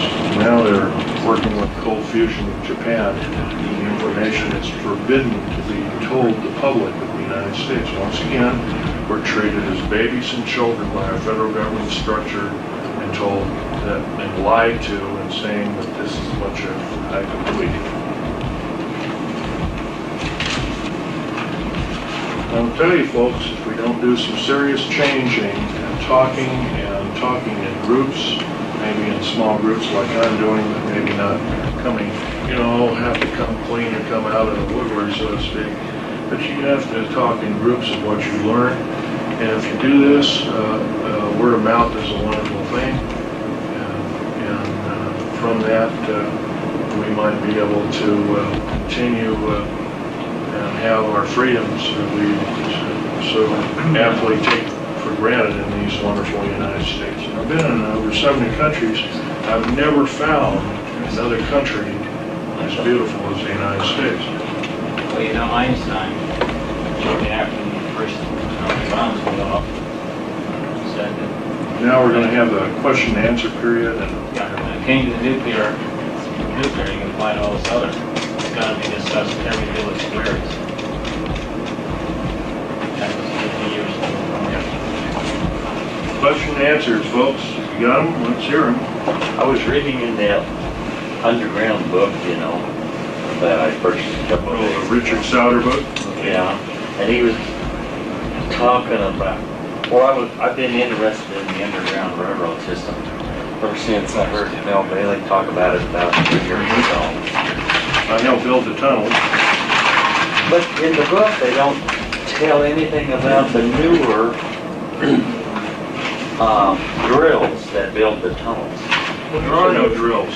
There's no drills. No drills. It's a nuclear boring machine. It's a nuclear boring It machine melts its way through the that rock. literally melts or deflagrates the rock and to an extremely fine powder, melts it, and sticks it on the walls. But he said in the book that he didn't know if they had ever went ahead and made that machine. Well, the machine's existing, but I can tell you even who Krupp of West Germany made the machine. He had no pictures of the later of that machine. What he had was more of the obsolete machines. Even obsolete equipment can drill up to 7 miles a day. And we've been lied to when they say a quarter of a mile a day. Even through solid rock. Even through solid rock. Yes, sir. 7 miles a day. Even if they have to take the material out and haul it away. There's nothing to take out. Here's nothing to take out to speak of. It's all vaporized. Here's another piece of titanium metal mixed with alien elements. Very hard material. Doesn't break. It's used in all of the black jets, stealth aircraft. Why was the big mercury mines that were found by Las Vegas, why were they confiscated?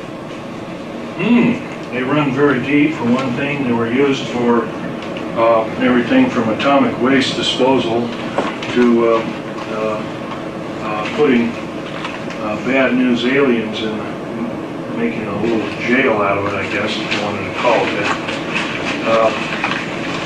It's a good way of, once again, hiding the problem from the public. So it's tied into the underground system where the mines were? Yeah, absolutely. Where were they by? They were outside of Las Vegas, I've heard. They're over near Mercury, Nevada. You were talking about 129 of the underground bases and about half of them being used to house the aliens. What are the other half used for? The other half are used strategically by different military organizations, mostly Army and Air Force and Navy for research and development laboratories predominantly, and also medical research and development laboratories and chemical weapon laboratories. Once again, these bases have been built unceasingly day and night since 1940. And if you were to add up all the bases, all the cost of all the bases, it's pretty close to $2 quadrillion. How can they keep this so, keep the public so uninformed, Well, it's pretty especially easy. the people that live around the areas? It's pretty easy to keep it away from the public. They've done a real good job of it, with the exception of people like myself that come out of the woodwork, so to speak. The public believes the lie, the big lie. Of course, you know the old adage about lies is you have to keep telling them to keep, and then you get to a point in time where you believe them to such a degree that you become part of the lie. You live the lie. Is this where they do their cloning? Supposedly, a lot of these things are horrific beyond degree.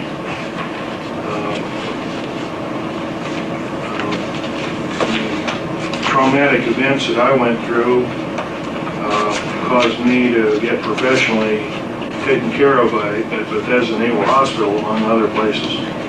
And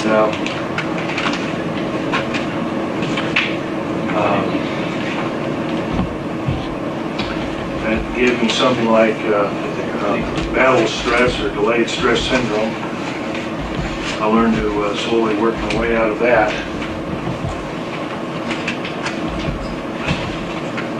It was not easy. What's going on in Weld County, Colorado with them having a lot of changes and also having the most cattle mutilations in the whole world? Cattle mutilations are government-sponsored alien operations and have been since they were first started in 1967. Actually, they were probably going on much earlier. And the upshot of that was the glandulars, we allow the aliens to extract glandular secretions from animals, mixing them with their own. In exchange, we'll give them plutonium products for their drive, for their spaceship drives, among making alien elements for them, and they give us the biological weapons. Isn't that a nice, horrible scenario? This kind of stuff is bad news indeed. By the way, being a U.S. citizen in good standing, I can't stand it anymore. I think we can do better. And if our government officials will not keep, in other words, if they keep telling us the big lie, keep purporting the big lie, I think it's time we not only vote them out, we demand them out. We impeach them out. And if we can't do that, I advocate just what our founding fathers say. The federal government structure out of control is totalitarian slavery. And we must vigorously fight them out. And of course, the trouble is with revolutions, folks, they always end up killing their own people.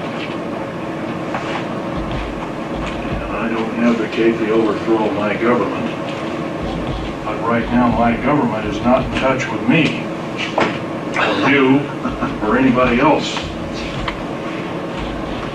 And it's kind of mood after that. What again was the number of estimated alien downed craft? Pretty close to 800,000 all total. As we speak, the Russians are shooting down 2 a day per province within motherland Russia.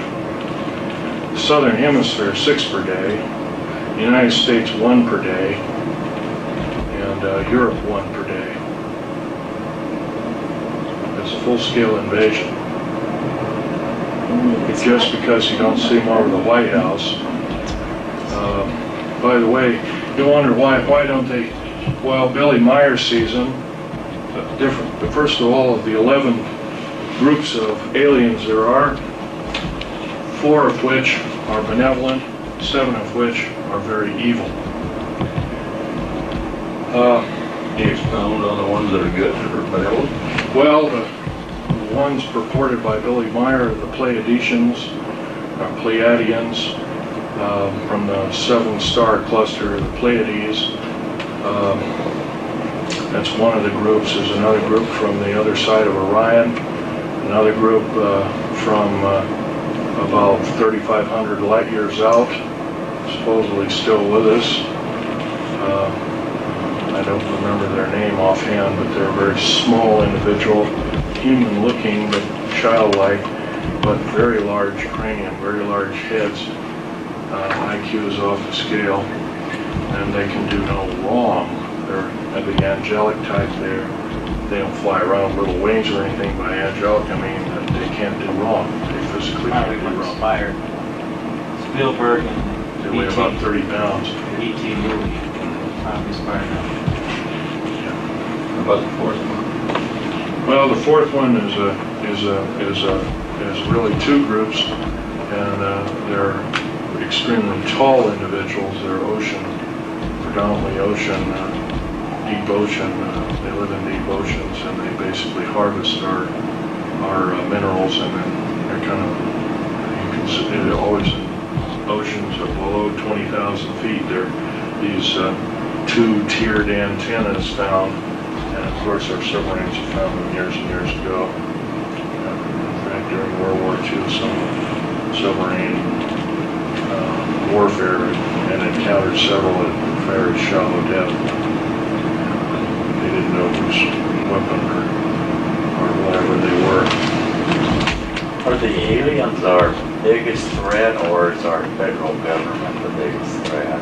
Both are our major threat at the present time. It's bad enough we have one, well, let alone 2. Does Wolf County, Colorado have an underground base in that area? Colorado has 3 underground bases, one at DIA. I believe what you mentioned, what was it, Weld? Weld County is the biggest, one of the biggest counties in the United States. I believe it's in the northeastern section of that county, if I remember right. I'd have to look at a map. I can identify every base on a map. I have the latitudes and longitudes of such bases. And by the way, if I mention that, that does entail espionage. If I mention all of them, and I cannot do that to the crowd, and I want to keep on talking as much as I can. So that's one thing I promise to do, but I have to break my promise, and I'll tell you that I was wrong in admitting that. I encountered something when I was back in case I could look the friends up there. You'll have to speak, otherwise. I visited Minnesota. I was coming back and I decided to take a different route to get off of the interstates and take U.S. Highway 36 across northern Kansas. And about 20 miles from the Colorado border, there was suddenly construction. 36 was completely cut off. They had detours, went way around, and I didn't do that. I just went down and found I-70. Over that area, about, I guess, 15 minutes later, I saw strange formation clouds in perfect Chrysalis. And I was convinced there's something very active. And There's usually cut off the U.S. highway. the name of those clouds is if I can interrupt, is altocumulus lenticulatus, or lens-shaped clouds. Almost always, predominantly, there are 2 kinds of clouds. The kind, if you go up to Virginia City sometime in April or May, you'll see these clouds that come right up, roaring up the steep mountain. You'll look at them and they'll just disappear. They'll cease to go over your shoulder. It's nothing. It's kind of, that's altocumulus lenticulatus A. And the B kind, it almost looks as like a black thunderstorm-like cloud. And they always have metallic discs in the center. And if you take your camera, your eye won't probably see them. The camera will pick up metallic dots within that cloud structure, and those dots can be professionally analyzed, and you'll come up with the conclusion that they are flying discs. You hardly ever see those clouds more than 23 miles from mountains. The high at that point was at least 200 air miles, straight line distance from Long Peak, which is when they were the big mountain level.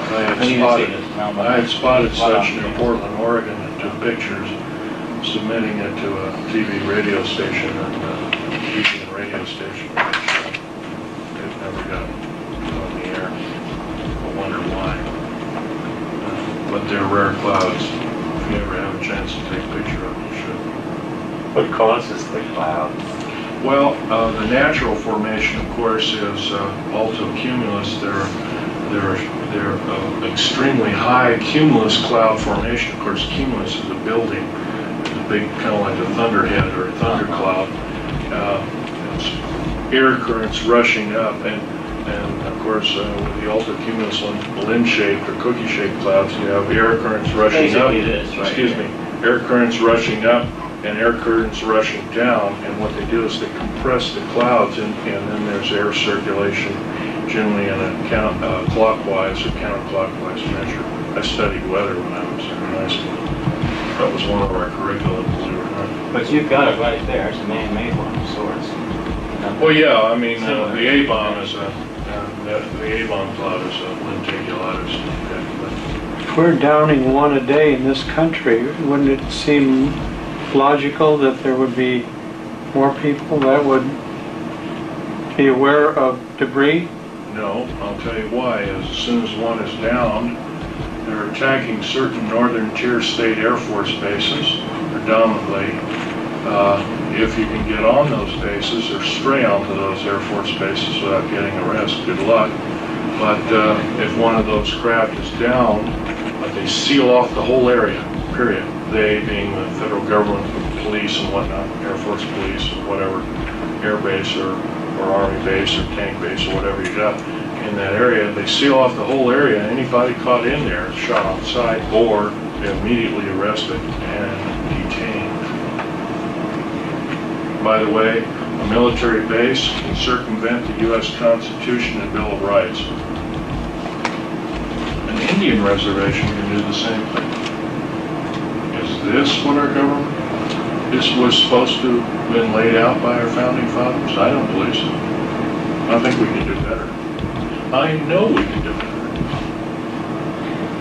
I also know that our present government's stature is so punitive, it's very reminiscent of early Nazi days with Adolf Hitler. In fact, New World Order was taken from his manifesto, so to speak, in 1933. He actually said, "We will form a New World Order." Where was the third one in Colorado? You said one was DIA, the second one was at northeastern part of Weld County. One is down, I believe, you know where Telluride, Colorado is? Yes. Okay, it's due east of Telluride by about 13 or 14 miles, if I remember. And you can't miss it because if you take some of the side roads, you'll see vented air shafts coming right out of the rock. That's typical of an underground base. Or if you're traveling along by car, by jet, you'll see a truncated mountain. Remember the truncated mountain? You saw as we were curving around going to Las Vegas and the plane was banking like this. And I said, "Hey Al, look at the deep underground military base." And the cockpit door was open. It says, "Oh God," and what they did is they did this and worked around and just as you got your camera out. Right. I already had a picture of it. And that was, by the way, one of the bases at S4, because it had circled around Area 51, and that was one of the bases. So I actually saw it from the air. It's been there, for about 30,000. How deep are they? They can run, the deepest deep underground military base is 2.5 miles underground. The Dulce base is 2.5 miles underground. That's pretty close to 13,000 feet. 5,280 feet make a mile. You don't have any temperature or high temperature problems? No, as a matter of fact, in certain sandstones, you actually get a lower temperature involved than ground surface. And water? Water leaches out. Of course, that has to be sealed. protective sealant. Very difficult in some cases. By the way, this ring I'm wearing has a sapphire. When you blow mountains apart, there's sapphires in mountains.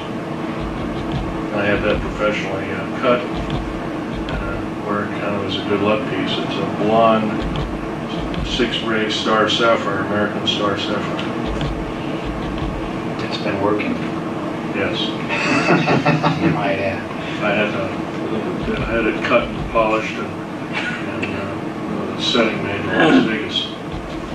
Some of my different days. Yeah.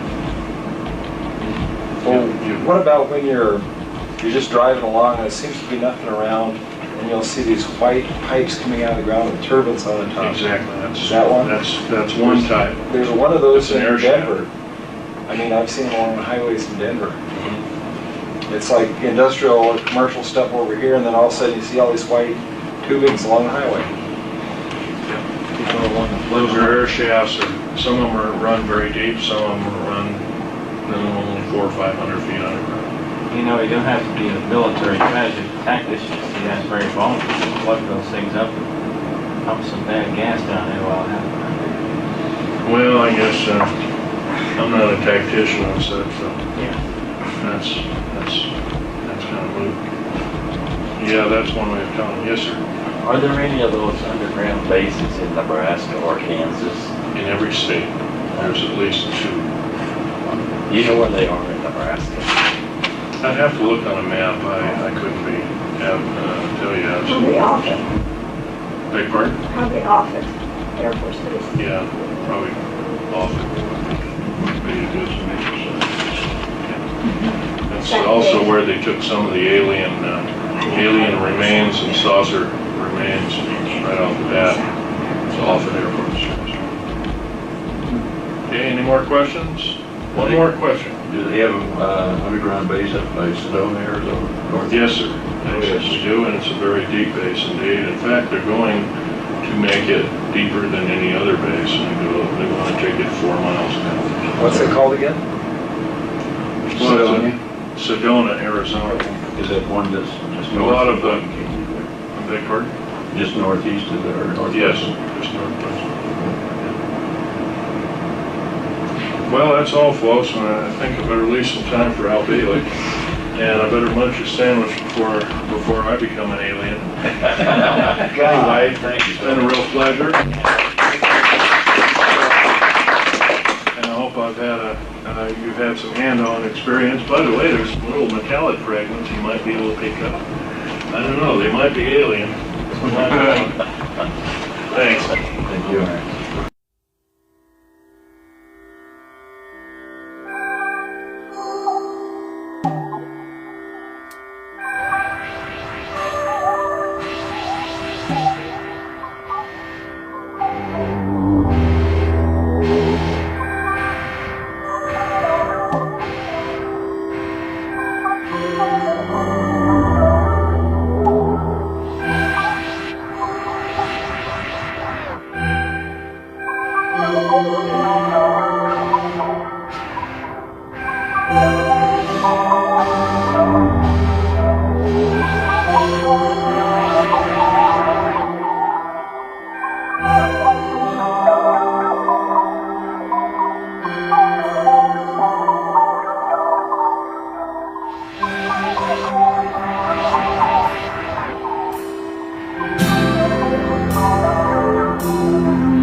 You're in for a treat. Phil Schneider has 17 years experience working in the government black projects. He carried a level 3 security clearance. He's a former government geologist and engineer in the black projects, underground bases at areas 51, S4, and Los Alamos. He's going to expand your mind here this morning. Please welcome Mr. Phil Schneider. I'm Phil Schneider. I spent 17 years in black budget programs, government geologist, as engineer, structural engineer with aerospace applications, self-taught metallurgist, became kind of famous in my own right. I basically would have a set of notes here, but they're unavailable in all this melee. Up here I have different artifacts explaining some of them are alien metals that have been produced both on this planet and the confines of outer space that are now used in all stealth aircraft. All stealth aircraft, for instance, all black jets, what you're seeing of black helicopters and the like, the skins and the coatings and the residues that are used predominantly in the aircraft themselves, in the airframes and the rotor blades and the fans, and in some cases in submarines, special titanium hulls, in the Phoenix class submarines now. All this has come from alien technology. 1947 is what the public has been told. Something crashed in the backyard in New Mexico, a place called Roswell, New Mexico. Unfortunately, that's what the public's been told. The military's known about the alien question for the better part of 70 years, and they first saw their glimpse of what was going on as early as 1909 in the American Southwest. Now, Army cavalry evidently were chasing some bandits, and they entered this cave. They were holed up in a cave, and what they found in there was flying discs and little gray guys and all kinds of weird things, and they didn't know how to explain that, and they wrote them down as best they could, and it's been in secret archives ever since. That's up down by the Truth or Consequences area of New Mexico.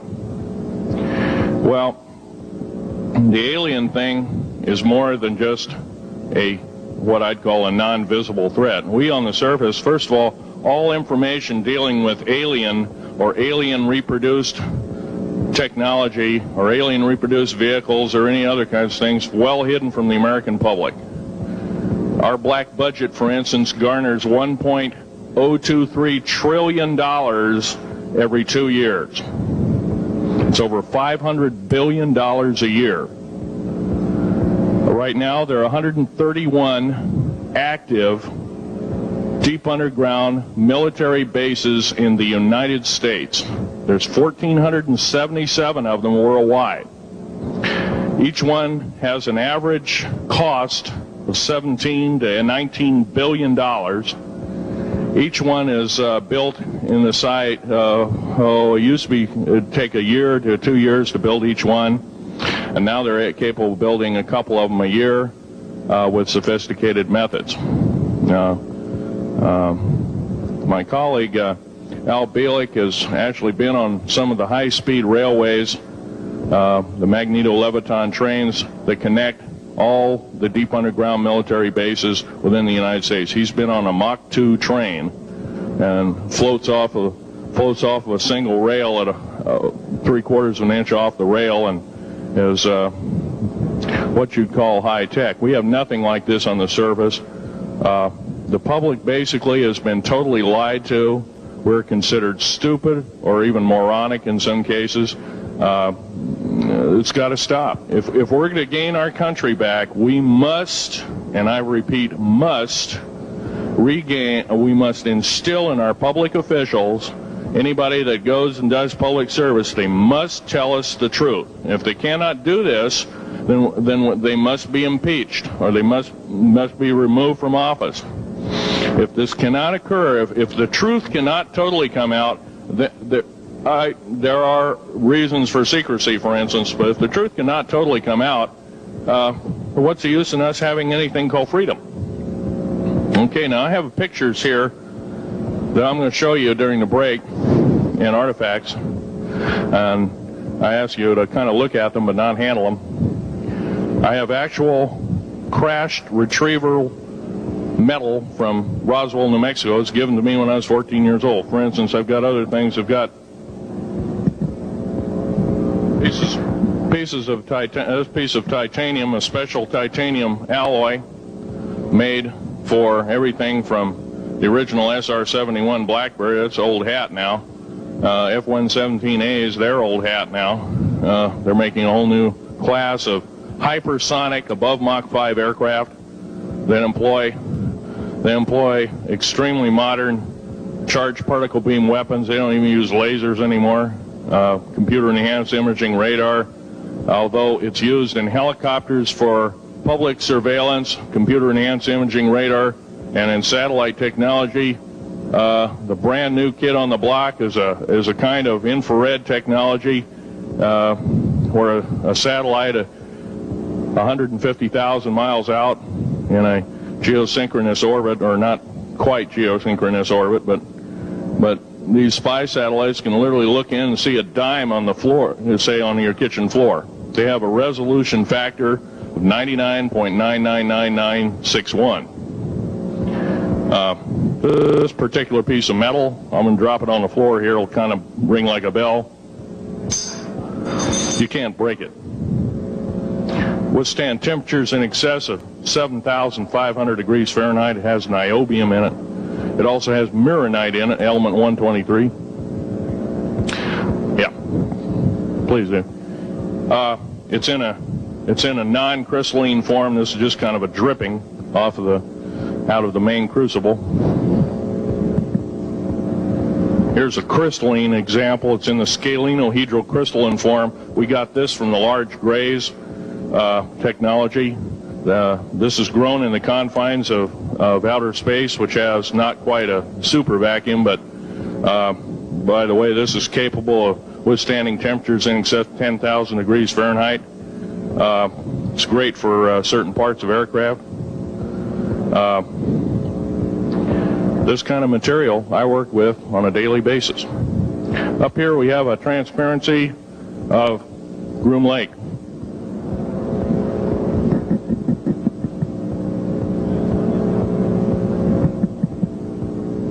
Groom Lake is where the infamous Area 51, S4, S2, a CIA base, it was originally a bombing range, a nuclear test site. It was later become the most secret base in the United States.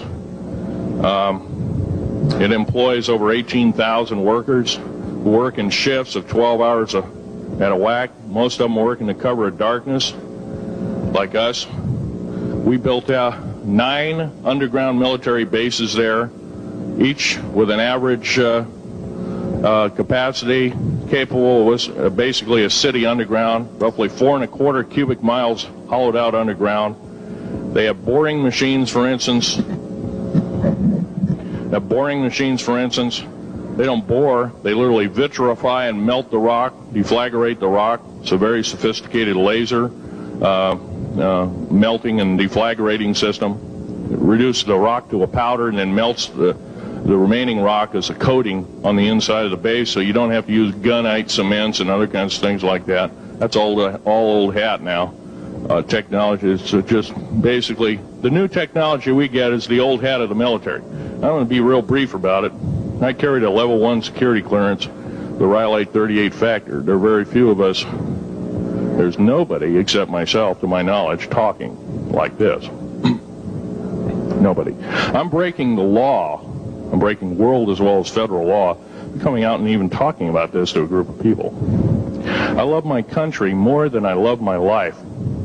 2 weeks ago, I was shot in the shoulder.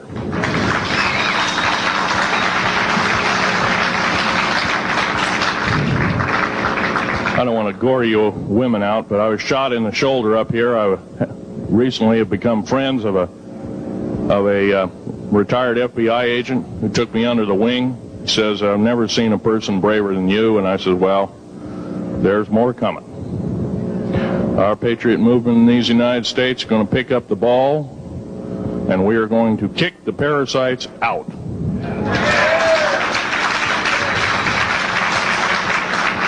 First of all, George Washington and Thomas Jefferson, a few other founding fathers, Patrick Henry to mention a few, all had visions that these United States is going to live 700 years from where they were standing, and that was somewhere around the late 1700s, early 1800s.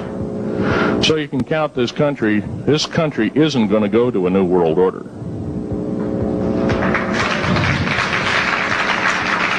I believe firmly in constitutional law. I'm not very well skilled in it, and that's my embarrassment. But I'm going to be real blunt about it.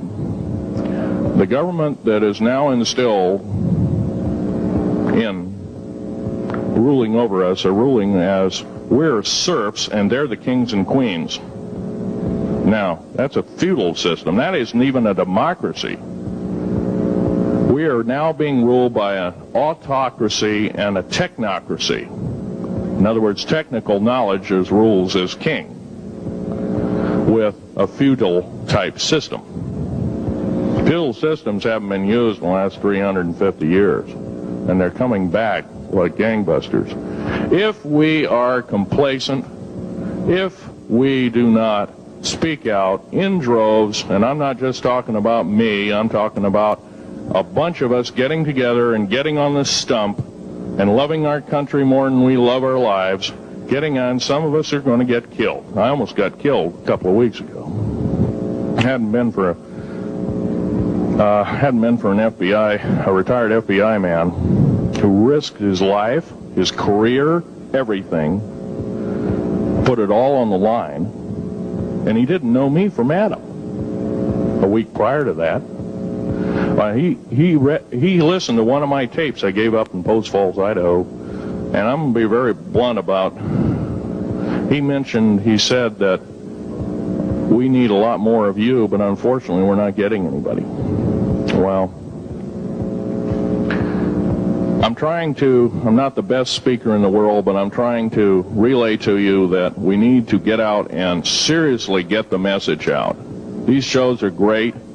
This hall should be absolutely packed, standing room only, and we should be getting the message out to as many people as we can with as many shows as is it possibly to reach. The many is the public. We ought to get on talk shows. We've got to get on news shows and TV shows, and we have to really get the message out. And I think we're doing it, but it's a little bit slow in the first part.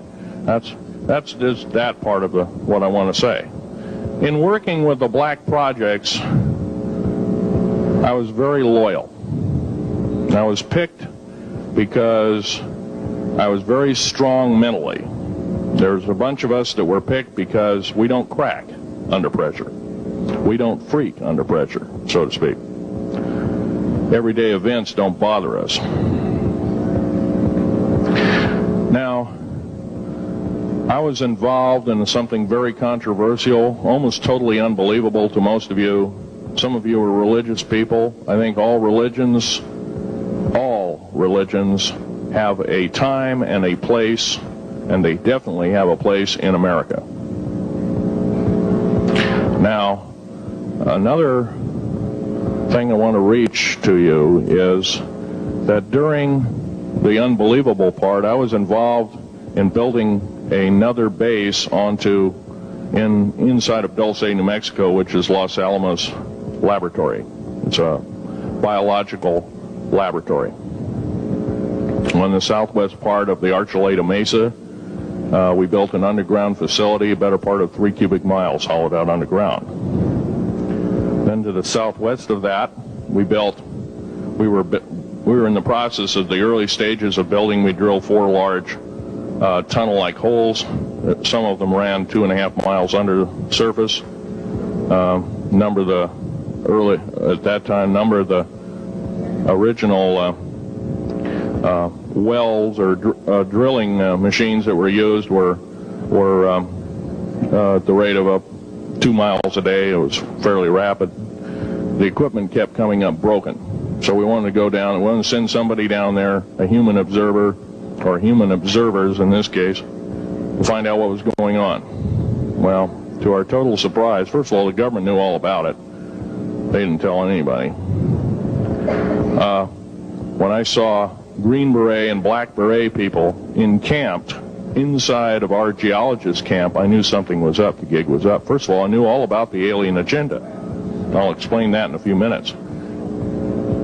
The large alien grays had been encamped there for as best as believed possible about 400 or 500 years. Had been one of their internal bases. And we drilled holes right on top of it. All the stinking air, all the black sooty air came right out as soon as the first hole was sunk, and all this soot came up, and well, that's when all the hell broke loose, really. All started. Anyway, after we drilled all 4 holes, it took about 2 days to drill all 4 of them. And when you build a underground base, you drill 4 basic holes, and then you build called stopes or cross-member holes across, and then you use blasting equipment, special blasting equipment by the analyzation of the rock formation, and you literally blast out or tunnel out or deflagrate or melt rock out to build the large rooms that are required for this underground base. Well, in this process, I was lowered down the basket of one of these holes, and about from me to this elderly woman here in the front was sitting a 7-foot-tall alien gray. The stench was worse than the worst garbage can you can imagine. The person or the entity was absolutely horrible. I didn't waste any time. I reached for my pistol. At that time, as an engineer, I didn't have time to carry all the folderol of one of these big submachine guns that all the sea spray and the yellow fruit and all the outer perimeter and inner perimeter security people carried. I carried a little Walther PPK pistol with a 9-shot clip. This was in late August of 1979. Now, you got a regular suit of clothes, you got a regular clothes on, plus you're in almost like a spacesuit environment, and you're reaching for a gun. It's not the easiest thing to do, and then to pop a clip in it and start shooting. And I killed 2 of them. Yes, they're mortal, and they do die. However, in the process, one of them did this. All I remember is that he just kind of waved his hand in front of his chest, and the next thing I know, this blue beam hit me and just literally opened me up like a fish, and burnt my fingers right off of me. And it was some form of electrical force, because the kind of like being hit by a lightning bolt burned all my toenails off of me. Completely crispy crittered my left foot, burnt the shoe right off of me.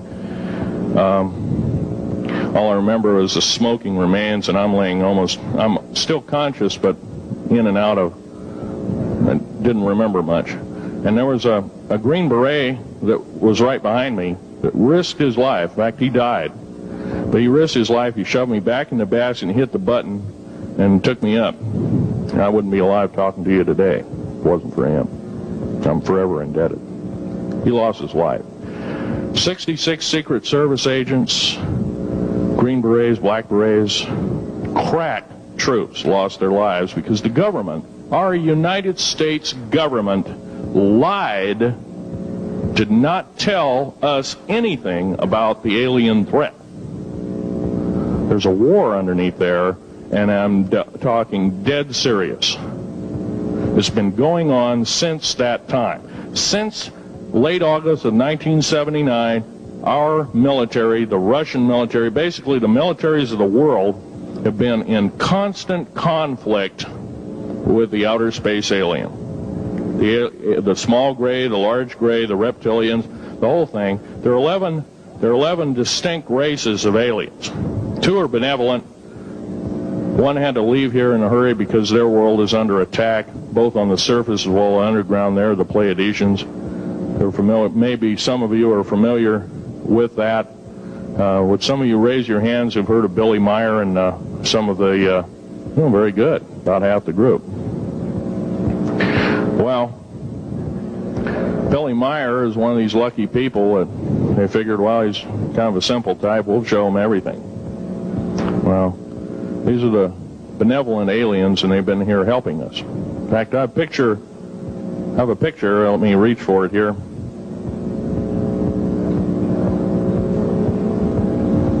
I have a picture of one of the aliens been working for the United States Pentagon for the last 58 years. His name is Val Valiant Thor. He's right here. There's my father in the background. This old place, the ready room of the USS Eldridge, Al Bielek has probably explained, or maybe even shown you this picture. There's a list of some of the notable people in it. They're all the atomic bomb scientists of the day, all the time variant experimentalists of the day, all the top physicists of that particular day. This was in August of 1943. Now this guy has not changed one iota in 58 years. Started work, he came here, crashed here or whatever, whether he's under duress or not. He started work for our U.S. Navy and military operations in 1937, either 37 or 38 is what I've been told. So it's for 58 years, this man's been employed, probably under duress. If you don't do as we say, we're just going to use you for alien bait or something, I don't know.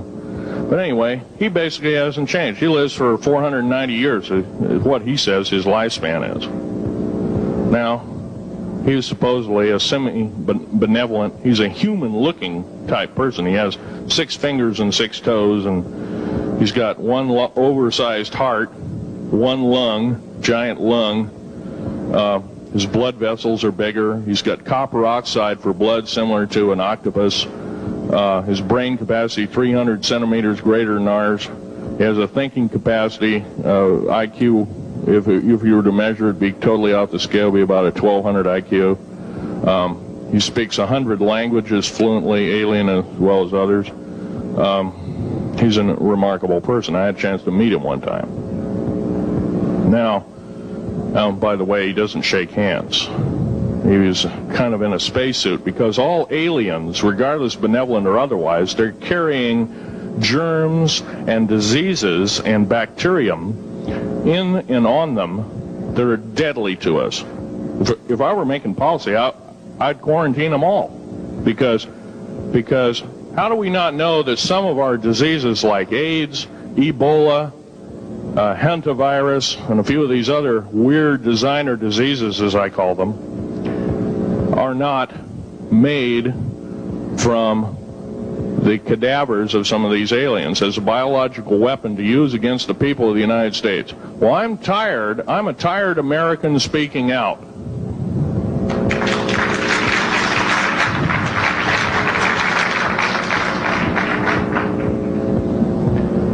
Now, what I'm telling you is kind of almost like a brain overload here.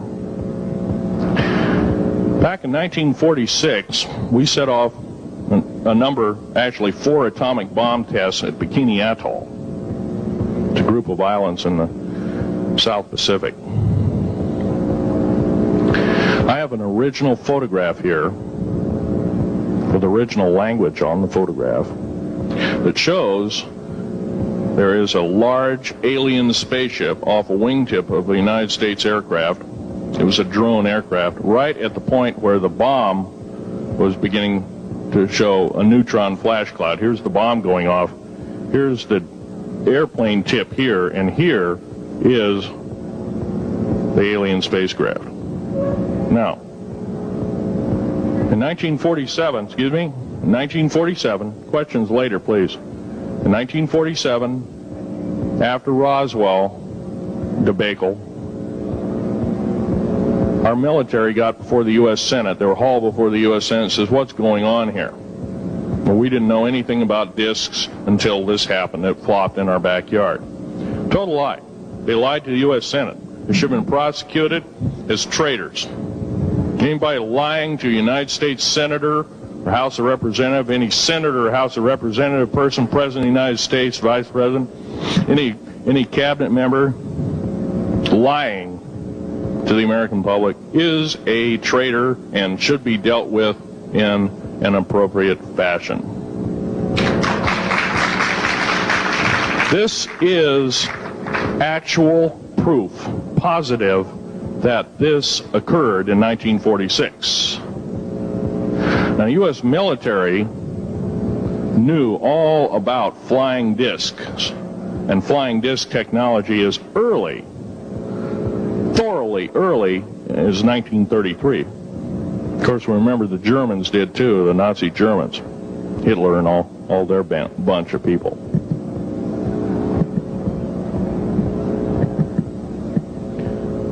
Now, it gets to the big question.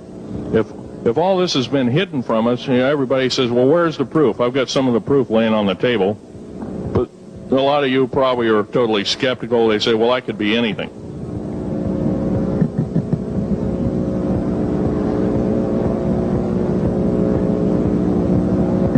In my hand here, I have a piece of what's called corbamide. It's the heaviest element in the world. Element 140. This piece of material weighs 15 ounces. It's 3.5 times the weight of uranium. It cannot be made to emit gamma rays. It cannot be isotoped. It is totally stable. It is used in all stealth aircraft and all Phoenix-class submarines. When combined with other alien elements, it is impregnable. It cannot be melted with charged particle beam weapon. When properly combined in secretive compounds, it can withstand temperatures in excess of 10 million degrees Fahrenheit. It is grown by aliens who have given a good... The other side of the alien question is, some of these aliens have broken off from their mainstream and said, we're not getting a fair shake, and so this is what happens. And I'm talking about the alien grays. Some of them broken away. They're talk about not being popular. This particular piece of metal is an amazing piece of technology. It's capable of being grown in 15 different crystal systems. Now, I'm a geologist, and I, prior to 15 or 20 years ago, knew of only 6 crystal systems. There's actually 15, if you count all the alien metals. Now, this is only element 140. If you look at the local periodic table in your local library, it says 104. Somewhere down the line, we've been lied to, we've been cheated. What we have to do is we have to literally ask for the truth. If we cannot ask for the truth, we must demand the truth. We must take it before courts of law in common law systems, and we must demand it. If we cannot do this, our founding fathers told us the only thing left is to overthrow, to get the parasites out. I don't advocate overthrow, but it does look like this may be the only alternative. Now, I'm going to casually mention to you something that's very scary indeed, and tell you what the alien agenda is. And it's going to sound very familiar. The alien agenda is the complete takeover of this planet, the killing off of 5/6 to 7/8 of the world's population by the year 2029. U.S. military has known about this for 45 years. They've told no one. As far as I know, I'm the only person standing before a crowd talking about the alien agenda, secretively. Okay. Back in 1954, I'll give you a quick overview. There was the created 1954 treaty where Eisenhower signed a pact with the known alien species of the time. There were 3 at the time. And said that we're going to deal in high technology, but you can take a few head of cattle and a few human beings and you can experiment on them. It's unthinkable. It's stuff straight out of the Nazi death camps, and I'm kidding you not, it's plain BS, and it's got to stop. Now, the created 1954 treaty had been violated. After the great firefight, the alien-human war, I am the only living survivor talking about it worldwide at all. Only one. The other 2 are in nursing homes in Canada, and the Canadian government refuses to allow any U.S. people, including myself, to talk to them because they are afraid of kidnap. Probably the reason I got shot to pieces and 11 attempts on my life is I am a direct threat to the entire system. The New World Order, the alien agenda is one and the same. It's world takeover and the decimation of the population of this planet. Now, I'm going to tell you something a little bit different about the alien species. The bad news ones, there are 9 races of alien populations. To look at a human being as a bag of food. They're not cannibals. They don't eat the flesh and the bones and all that kind of stuff. They use the glandular secretions of animals and human beings as a mixture of the vitamins for their food. They get high off of our adrenal gland substances called adrenochrome. It's something like cocaine to them. Now, what can we do about it? Right now, if we do nothing, we can do nothing about it, and it'll continue to go on. Basically, we'll be led in the dark, and you'll keep seeing more and more people disappear. Right now, there's 100,000 children totally unaccountable through FBI archives, cannot be traced anywhere. They haven't been murdered. Nobody's ever seen them. I think they're hauled underneath in some of these bases, and they are summarily done away with, and they are literally eaten. Now, that is a scary thing indeed. And I'm not asking you to believe me in toto. I am asking you to seriously do enough homework that you can go out in through the public record, through the congressional records, find out who's voting for what, and go from there. Do your own program. Do your own agenda, and do your own speaking out. And if enough of us do this, there is some saving grace. However, we don't have a whole heap of time left. Technological governments on this planet are raping the planet. We're going to run out of everything that we need. We're going to pollute everything in sight in the better part of 20 years. Now, I know you've heard some poppycock stories. Oh, we're going to run out of coal. We're going to run out of gasoline. We're going to run out of this, that, and the other. And 25 and 30 years ago, you heard all this hogwash. Well, don't believe it. Basically, anything you read in a paper, you should take with a grain of salt. Start reading and what is missing out of the article. Ask yourself, what's missing in this article that I should know? Maybe that's the truth. Fill in the blank spots, so to speak. White copy is only one leg of the triangle. There are 2 other legs, 2 other pieces of the puzzle. What we have to do as a group of people, concerned people at that, and this group seems to be quite that, is we have to assert ourselves in a way that we've never thought possible. Now, I'm not asking you to do what I'm doing. I'm telling you, what I'm doing is very important. Every one of you is equally important. You wouldn't be in this room otherwise. You know, all these other people out here that didn't come to the lecture, they really don't want to hear it. Yesterday I heard a fellow who says, I'm sorry to say I belong to this military organization, that militant organization. I don't believe in the alien question. There's no proof of it. And so I show him an artifact, and he says, well, that's nice, and that could be lead. Well, I happen to know this isn't lead. It scratches diamond, and it's harder than that. Here's a sapphire that I found. When we blew a mountain apart, all these sapphires fell out. And sapphire has a hardness of 9 right next to the hardness of a diamond. This thing scratches the heck out of it. Let's tear it apart. I'll tell you something. This technology is fine and dandy. At the risk of the human race, at the risk of one human life, it is totally worthless. We have to...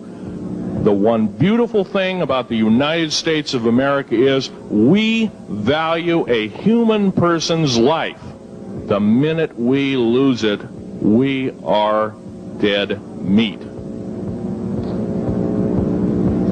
It is tantamount that we get back to constitutional law, and for our officials not to believe in it or obey it. First of all, for a politician to say, well, I believe in the U.S. Constitution, but I believe in gun control. You can't be a master of 2 houses. It don't work. What you must do is tell that politician you are disobeying the Constitution of the United States that you're sworn to uphold, and you are in treason territory. Think about what you said. You have 30 days to make that apology. If you do not make that apology, you are a treasonous individual and should be prosecuted.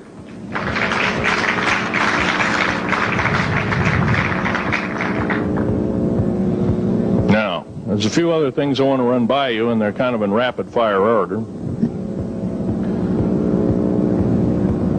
Area 51 is only one base, one of the 131 bases.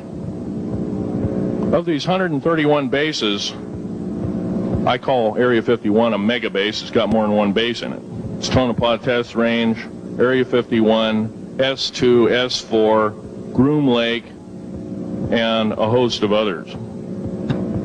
Now, these mega bases are gobbling up our gross national product. Right now we're spending 28% of the gross national product on building underground bases solely. That doesn't count for the defense budget. That doesn't count for the spare parts budget. Doesn't count for any of that at all. And the black budget is dead wrong. It sidesteps the United States Congress and its Constitution of its people and says you're a bunch of morons, you don't need to know. Well, a need-to-know basis is an executive order written during the Eisenhower era right after the created 1954 treaty and is treasonous and illegal in this country and should be overturned and abolished.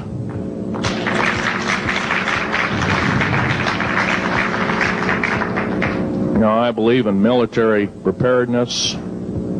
I believe in military secrecy to some extent. There's always going to be spies out there, and there are always going to be people that want your hunk of territory, your house, or your ground, maybe even a country like that. Yeah.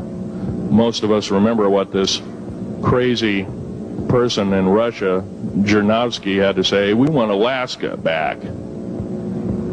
Well, baby, you're not going to get Alaska back without a horrendous fight. Alaska is my land.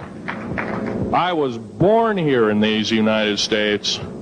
I have risked my life and limb for these United States, and I love my United States more than my life.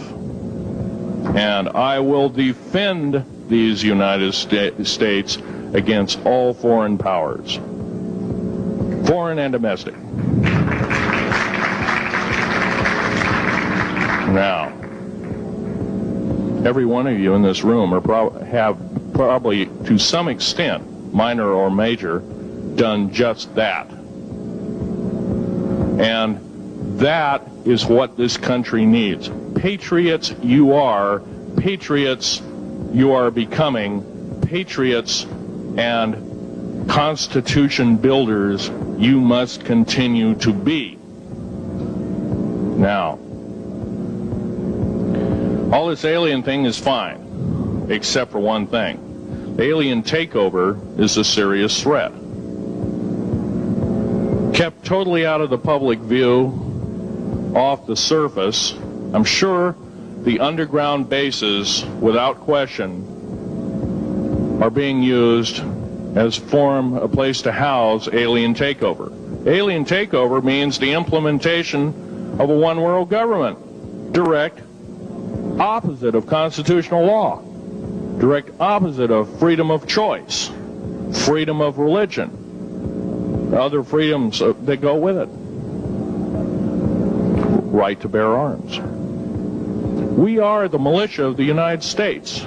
Every single person who believes in the Constitution of these United States and its Bill of Rights is a militia member.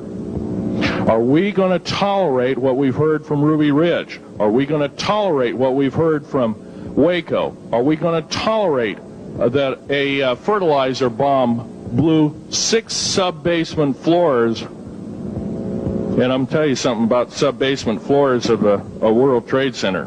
They're 29 feet thick each, with 7 kinds of rebar, reinforcement. The only weapon capable of doing such destruction and melting the concrete and extruding the rebar and the I-beam steel up to 6 feet in length longer than it originally was and melting the ends of it is a nuclear weapon. Now, the people they have in custody as fall guys may have been able to produce weapons and bombs and kill rabbis in New York, but I hate to tell you this, they did not have anything to do whatsoever with the World Trade Center bombing. The only thing used was a construction nuclear weapon. It was housed at Mather Air Force Base, the only place such things are kept. Incidentally, about Mather Air Force Base in Oklahoma City, Mather Air Force Base trucks were seen 2 weeks before the Alfred P. Murrah building got blown to pieces. Strange. I don't believe in coincidences. They're non sequitur. They cannot be proven mathematically, etc., etc. So they don't exist. However, Oklahoma City bombing, a fertilizer, and a fuel oil bomb, give me a break, folks. You can blow that one by my ears, but I'm not a dummy, and neither are you. Neither is anybody in this room. We've been lied to, and the lies have got to stop, and they must stop immediately.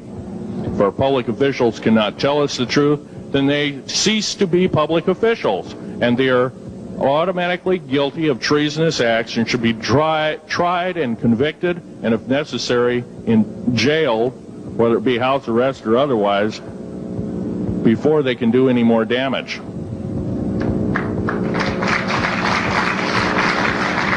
Janet Reno.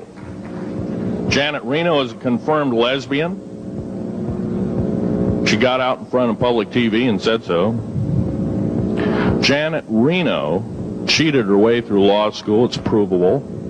It's on the congressional record. It's also in question. It's on the law school that she graduated from. Her record is not spotless. There are thousands, there are tens of thousands of fine police women that could have done an exemplary job in a similar aspect. Janet Reno is a murderer of our children and should not be tolerated to live. Those that murder children, those that abuse children, those that sexually abused children should not suffer to live. The CS gas that was poured in onto the Waco complex of Mr. Koresh, CS, by the way, stands for cesium. Cesium is an atomic element. It's an isotope. It's a radioactive compound. It is deadly to people under the age of 10. Take one breath and their lungs are singed and they die in 72 hours or less. They poured that gas continuously for 48 hours on that compound.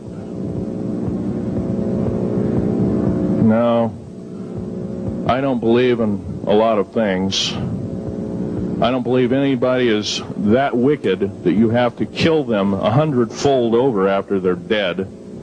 But this is the mentality of the people now ruling as kings and queens over us, and it must stop. If we allow another election to go by with the same ilk in the White House, we have only ourselves to blame. Now, this room isn't going to change the outcome of an election. I personally believe, I don't believe there's going to be another election. I believe martial law is going to hit this country before that happens. The way things are going. Because we refuse to stand up. We refuse to literally get out and risk our lives in talking. Now, some of us got jobs and families and great responsibilities, greater than I have. And I agree, that's tough. It's very hard. I cannot sympathize with you because I'm not in your situation. But I have a young family. I have an ex-wife and child. Defense Intelligence Agency goons tried to kidnap my daughter not too long ago. My ex-wife, working in the state government services in Oregon, picked up her .22 handgun, shoved it in the back of the neck of this one person. Give me my daughter back. If I don't, I pull the trigger. Gave the daughter back. Good choice. Now, the remark that my ex-wife had to say to this individual was, if I ever see you again in any way, shape, or form, I will kill you on sight. You're an abuser of children, therefore I suffer to you that you should not live. By the way, she threatened a federal agent. She should be in jail, blah, blah, blah. Nothing like that's happened. These people don't want publicity. I shot a federal agent 16 days ago. Shot him dead when I was bleeding to death with a shoulder wound that he'd shot me. He had shot at a retired FBI agent who theoretically carries the same covering as a Secret Service agent. Got protection forever. He's a cop forever, federal cop forever. Now, that doesn't mean a whole lot. I made a report and went to the FBI. Do you realize, you know what they said? They said, things like this happen, Mr. Schneider. We don't either believe you, I'm using that as my own italics, or we don't give a damn. Now, something's wrong here. I'm not reading this right. I defended myself to the best of my ability. I was hoping I could go through life without doing such a thing. And maybe some of you have actually defended your own life in a similar fashion. It's very sad you have to shoot or kill somebody. Maybe some of you were police officers and have had to do the same. And I don't know if you ever kill a human being, you're never the same as a person who never has killed a human being. It is with you for the rest of your days. Whether you do it in war, whether you do it in murder, whether you do it in self-defense, you have taken one of God's holy creations off this planet. And there is a void there. And I feel that, and I'm very sorry for that. But I had to defend myself. Otherwise, I wouldn't be here. My message must continue. I'm doing it on my own money. And I'll continue to do it. As long as it takes. As long as I've got to live. I've got cancer. I'm dying. The radioactive substance that I got hit with in 1979, late August of 79, it's a similar form of aplastic anemia. It affects your blood and your bones. My bones are extremely brittle right now. No cure. The government never told me about that, by the way. Now, to sum up everything in this talk, there's going to be a few questions. I'll answer as many as I can for the next speaker.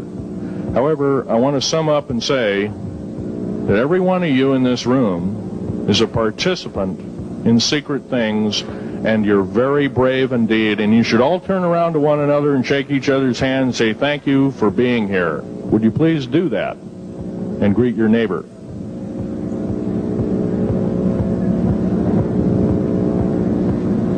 Now, this is the way the world should be. There wouldn't be any wars.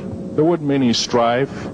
Or if there was, it could be settled in a peaceable manner in a handshake. And that's the original American way. And I believe that way is still there, however remote at present time.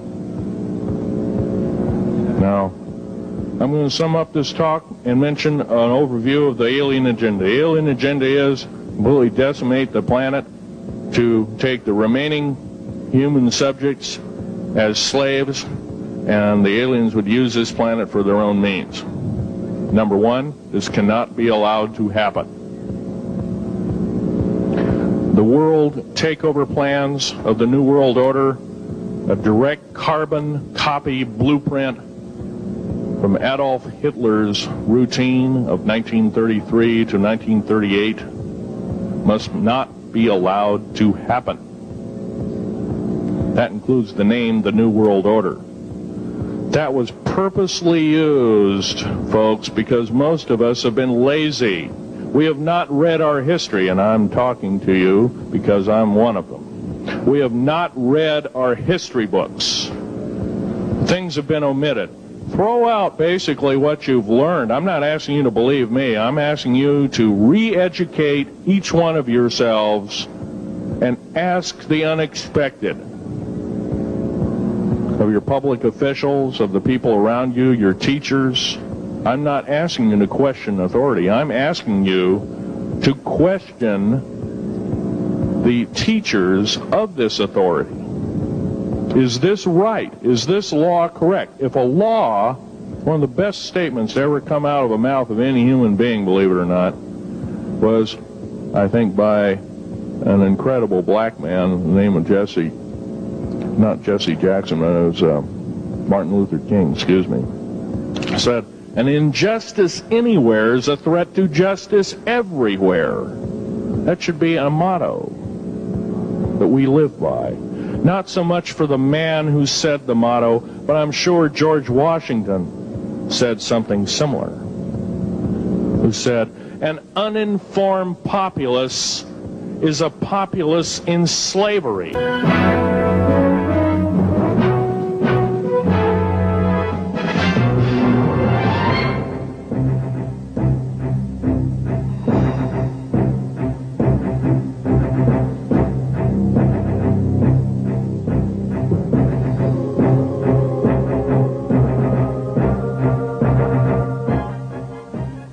Phil, I want to say thank you and God bless you for what you're doing. It takes a big man like you to do it, man. Thank you. Author Ron Rummel was about to publish a book revealing what he believed to be the real purpose of the Star Wars project when his body was found here in McClay Park in Portland, Oregon. His death was ruled suicide, but few agree with that verdict. As far as the police and the FBI are concerned, it's case closed. Unfortunately, there's the shocking thing that his murderer, I believe his murderer, is still out there at large. Why is it you're speaking out? There have been enough lives taken under the premise of suicide when they were actually very stable individuals. They had families and they had lives to look forward to, and they had every reason to live. And if there is some form of conspiracy out there, then the more people that are talking might end up saving lives in the long run. The Great 1954 treaty would have been violated. After the great firefight, the alien-human war, I am the only living survivor talking about it worldwide at all. Only one. The other two are in nursing homes in Canada, and the Canadian government refuses to allow any U.S. people, including myself, to talk to them because they are afraid of kidnap. Probably the reason I got shot to pieces and 11 attempts on my life is I am a direct threat. In my hand here, I have a piece of what's called corbamide. It's the heaviest element in the world. Element 140. This piece of material weighs 15 ounces. It's 3.5 times the weight of uranium. It cannot be made to emit gamma rays. After Roswell debacle, our military got before the U.S. Senate. They were hauled before the U.S. Senate and says, what's going on here? Well, we didn't know anything about discs until this happened. It flopped in our backyard. Total lie. They lied to the U.S. Senate. They should have been prosecuted as traitors. Anybody lying to a United States Senator or House of Representative, any Senator or House of Representative person, President of the United States, Vice President, any cabinet member lying to the American public is a traitor and should be dealt with in an appropriate fashion. Is we have to literally ask for the truth. If we cannot ask for the truth, we must demand the truth. We must take it before courts of law and common law systems, and we must demand it. If we cannot do this, our founding fathers told us the only thing left is to overthrow, to get the parasites out. I don't advocate overthrow, but it does look like this may be the only alternative. Over 140,000 pages of world order, 140,000 entries into the world net. Now it's a handful of 150. When you go on channel line, yes, sir. How about this? We'll take anything and everything to get the word out. Period. 6.5 hours to watch it. But up to 5 saucers, and a distance of about 5 miles from us. Out on the desert floor, in a place where everybody else watches. I can tell you for a fact. Our first sighting occurred right about 5, a little bit after 5 o'clock. Around 45 minutes after sunset. I know that you just told me. Yes. Oh, did we see something you won't believe? I'll tell you, this is great. I'm telling you. We saw the first saucer, and then we saw 2 other ones taken into formation.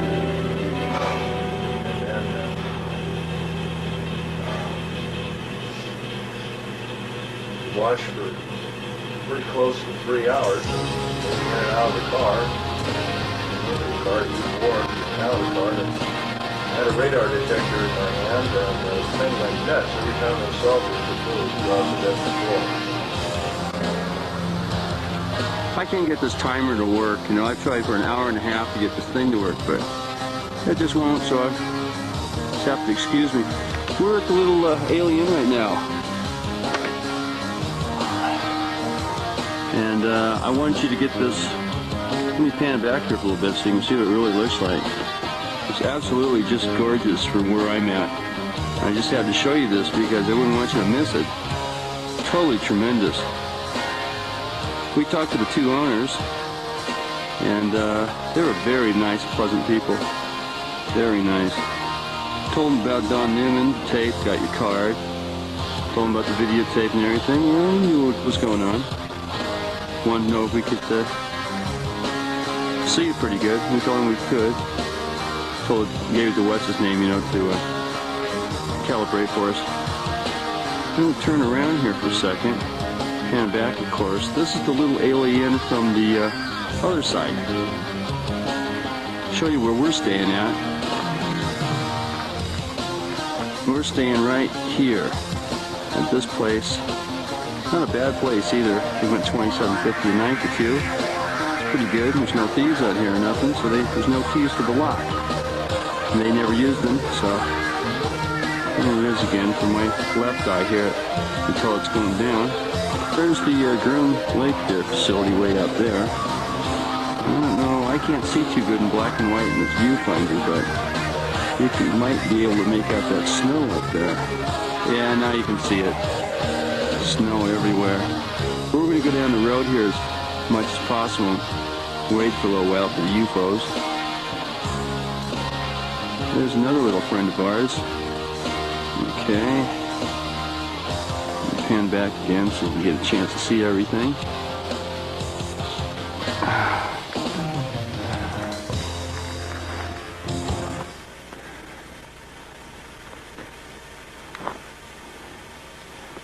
There's another friend of ours. Okay, I'm going to cut off about here. You saw it moving, didn't you? Yeah, sure did. It did a dog leg to the left, then it did an about face straight up, and then it did a dog leg to the left. I mean, to the right. I get really close on this bastard. He gets real strange on me. It's totally fucking round, Phil. Well, I'm going to take a bead on him right now. Yeah, get the binocs out, quick. Yeah, I got it. Sitting right on the car. This is it, dudes. This is what we came to see. I got both my eyes open. I saw the dude move. Is he? Yeah. Okay, Phil's got the binoculars on him. He says it's a disc. Now I'm going to get an extreme close-up on him. That's it, an extreme close-up. Take a look. No, I'm filming. You look. I don't want to break. Right at us. What? Yeah, he's right at us. He's probably 8 or 9 miles distant. No. Now, when I get back a little bit, you can see this is the Groom Dry Lake area on the other side of those mountains. Phil, look around the road, see if there's anyone watching us.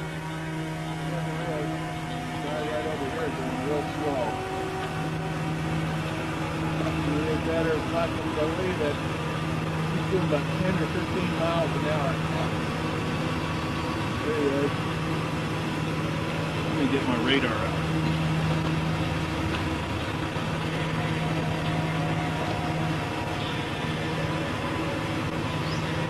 Yeah, there he is. At the top. Somebody, there he is. He's got that. Yeah, I got you. Now he speeds up, real rippy. It's a Ford twin cab. Now this guy's not moving, but we saw him move. Yeah. It's a Ford twin cab, and he's going up by the Atomic Energy Road. Yeah? Yeah. Phil, got it running. I can't see anything. I'm hoping that this thing will come in on the film anyway right now. I got the advanced gain button up. This thing's going nuts. I know it. If you guys can hear this tape, we have been watching 2 flying saucers for what, about the last half hour? Yeah, last half hour. At least the last half hour. It's about 10 to 20 degrees below zero out here. Hey, it looks like I'm getting a heat mirage on this thing. I can't pick them up, but I'm getting heat mirages. From this far back. So I'm lucky I turned this thing on. I don't know if it'll come out on film or not. But I can see the heat mirage right here. Oh, wow. I got both my eyes open so I can see down there and right in here. But believe me, I can't see anything out of this camera. Yeah, the radar detector went nuts there. I move the camera back and forth. See me? Yeah. The heat mirages stay right in the middle, no matter what I do. It goes. Are they going? Yeah, they're off the floor. Okay. He's moving right, he dipped. He's moving right again, he dipped. Okay, I'm going to point this up the moon real quick. See if I can't see the moon at least. No, I won't even pick up the moon. Really? Oh, I got it now, all right.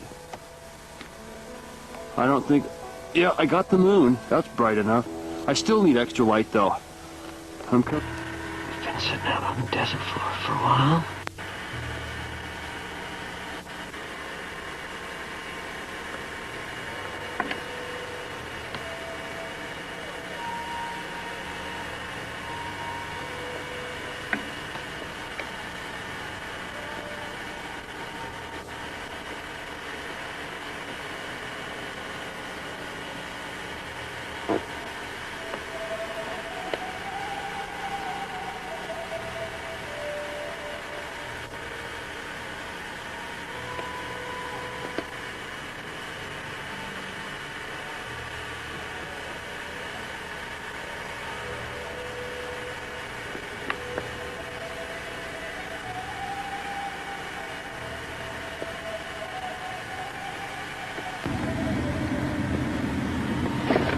I'm just trying to aim this by eye. I'm looking through the viewfinder. Good Lord, can you see that? There it is. You see that? That's above the Groom Lakes. That's not even down on the dry lake bed. That's above it. Sucker just picked up and took off, and he's moving. It's just powered up in the distance. See that? That's Billy Boy. He's been idling over there. I'm doing a full zoom right now for you. Billy Boy Island. That is a full zoom of Billy Boy Island. Actually, what should we name this saucer, huh? Oh, see? It just dimmed out. Okay, now listen. Wow, it just did this. Okay, now listen, you guys. We're at the same place that you saw in the movie where all the trucks are stopping, the Billy Goodman shows at. We're in the exact same spot. Okay? And where you guys saw the saucer go up towards the left and then up again, well, this is over about 20 miles from there, towards the left.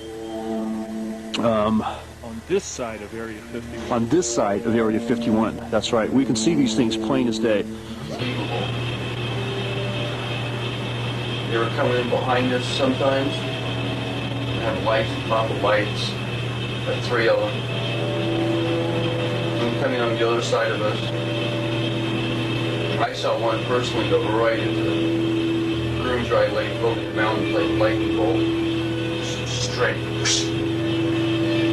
He saw one too. I didn't see the one he saw. Saw 3 saucers at once, setting off his radar alarm like you wouldn't believe. It all would move in unison. 2 here, 1 above it, this way, back way, this way. And sometimes this one would go further and they go this way. And they're going like this. Unbelievable. Just doing it like you wouldn't believe. So anyway, what? About 10 o'clock, we had enough of it being 10 miles away. We snuck up on it, lights out. Probably got in with about 6 miles in, maybe more.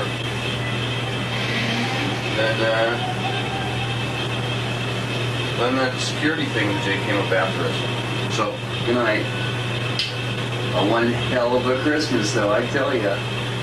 After seeing this stuff tonight, I got no doubts whatsoever. These guys got ARVs out here, and they're testing saucers. Well, I saw it tonight with saucers. There's no airplane crap about it. Airplanes can't go zip, you know, up and down.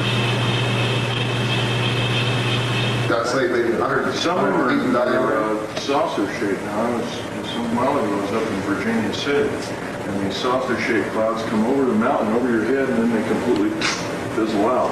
They're called lenticular or lens-shaped clouds. And some of them are natural phenomena, others are not natural phenomena. Because they're the ones you'll see over non-mountain areas. Well, this was in Jack Bell was one of the local. He's an Air Force weatherman. Many of the times you ever see these cookie-shaped clouds or these U.F.O.-shaped clouds over the city, probably got a UFO. Well, this one was so perfectly, I'd say it was maybe 100 feet diameter and maybe 25, 30 feet high. Mm-hmm. But it just perfectly round. Yeah. And just, well, I mean, just shaped like a pillbox. You know, Yeah. Just perfectly round. It's amazing. If it was over or flat, it was most likely manufactured. With something inside. Have you seen the one that Gary Schultz took out over where you were sitting last night? No. I'll show you that.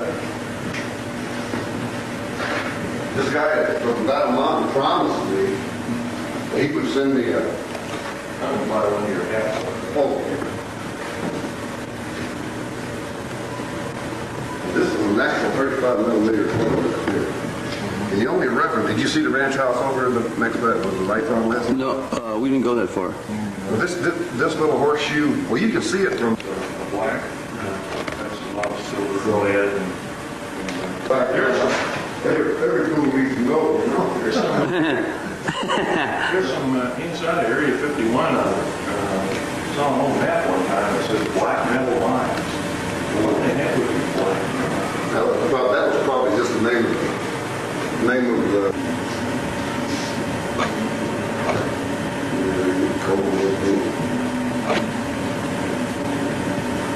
Sometimes I'll check it.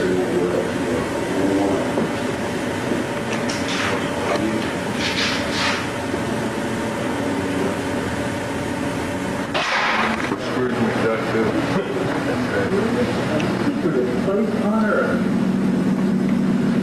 Something's going on behind these maps. That's just right over the mountain there where you know. Have an ominous feeling.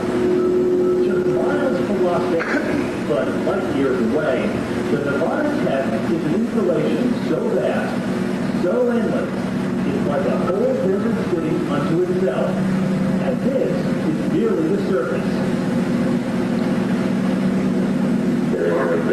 Area 51 is still the target of Soviet reconnaissance.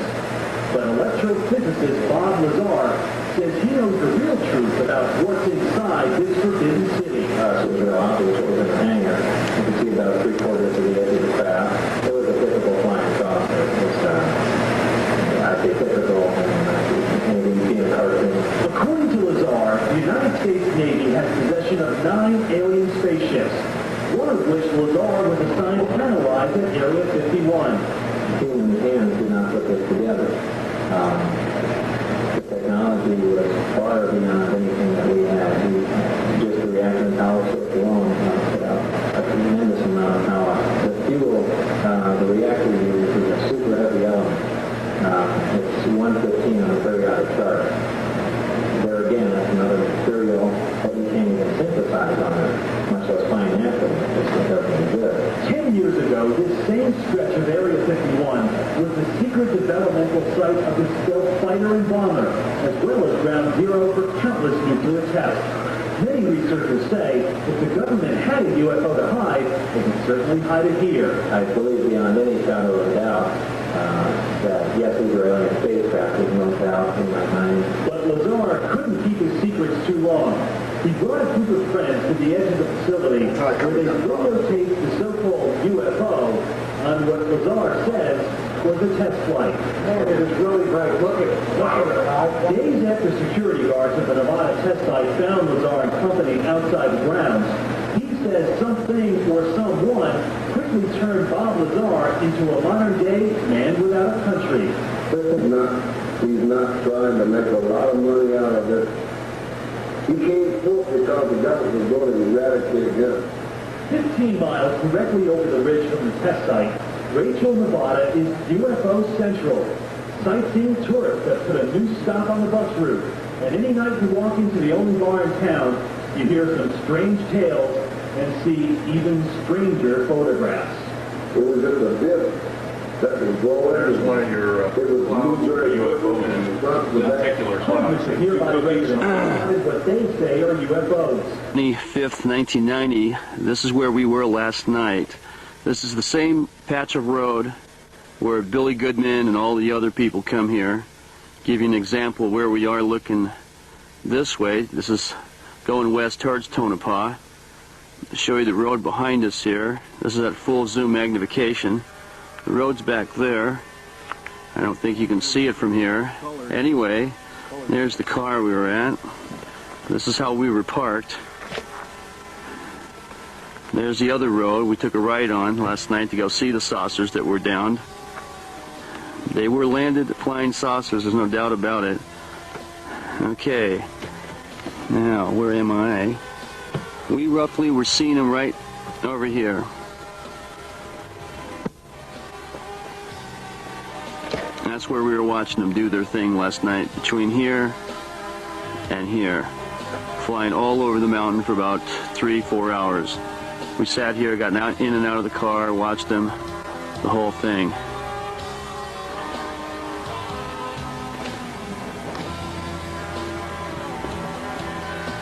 Yeah. Okay.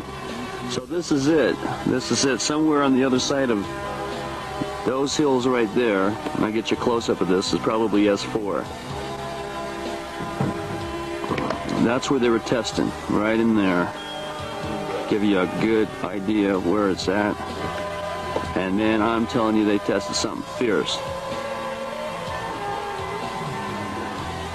Okay, I'm shutting it off now. This is down last night with the lights off, about 10:15, 10:30. Catch those two grounded saucers. Give you an idea here. It's a little bumpy. I'm going to shut this thing off, but to get a general idea, we had to have our lights off all the way down.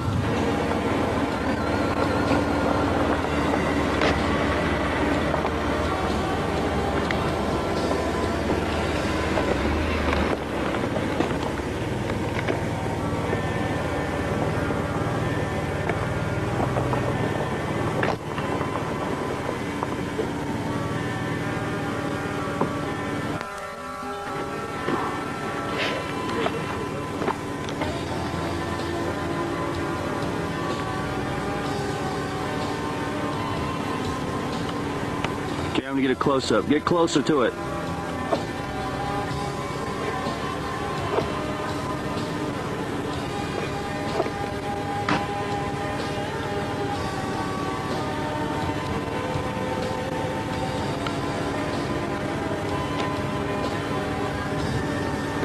And there's those guys probably looking at us right now, checking us out. I'm going to scan around here to show you just how desolate this place is. It is pretty desolate. Nothing. I mean, there's just nothing here. Might scout off these other peaks and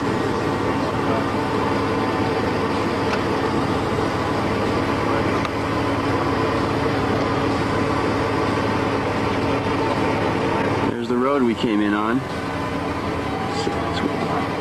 You can tell it's way the heck over there.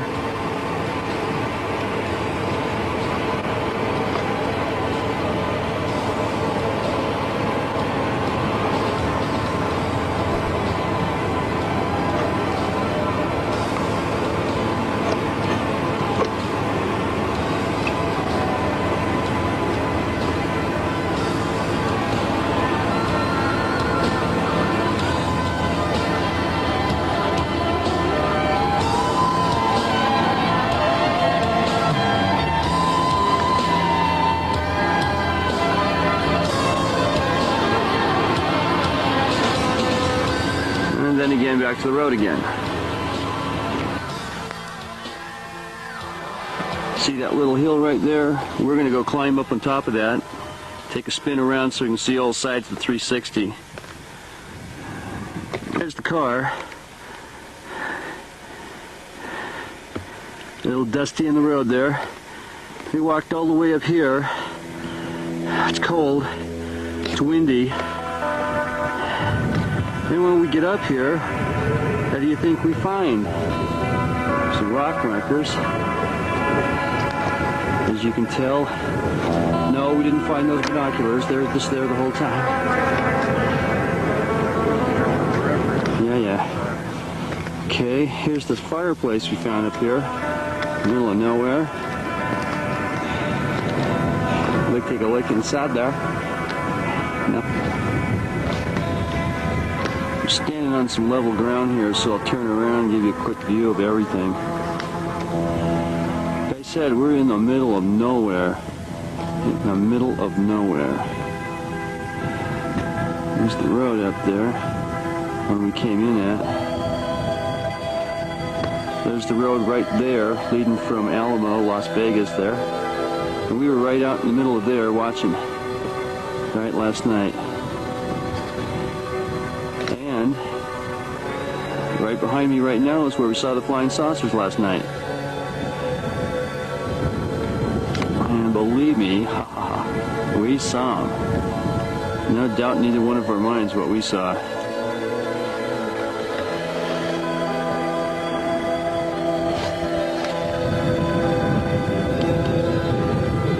There's those markers again. Well, I've heard people can get killed if they see too much of the mountains, so, you know, prudence is the word. That's right. Gotta use prudence. So, you know, and anyway, I was getting cold. 20 below zero out there for that sake. So, all I have to say, it's just been an amazing Christmas present, that's all I gotta say. Merry Christmas to you all, folks.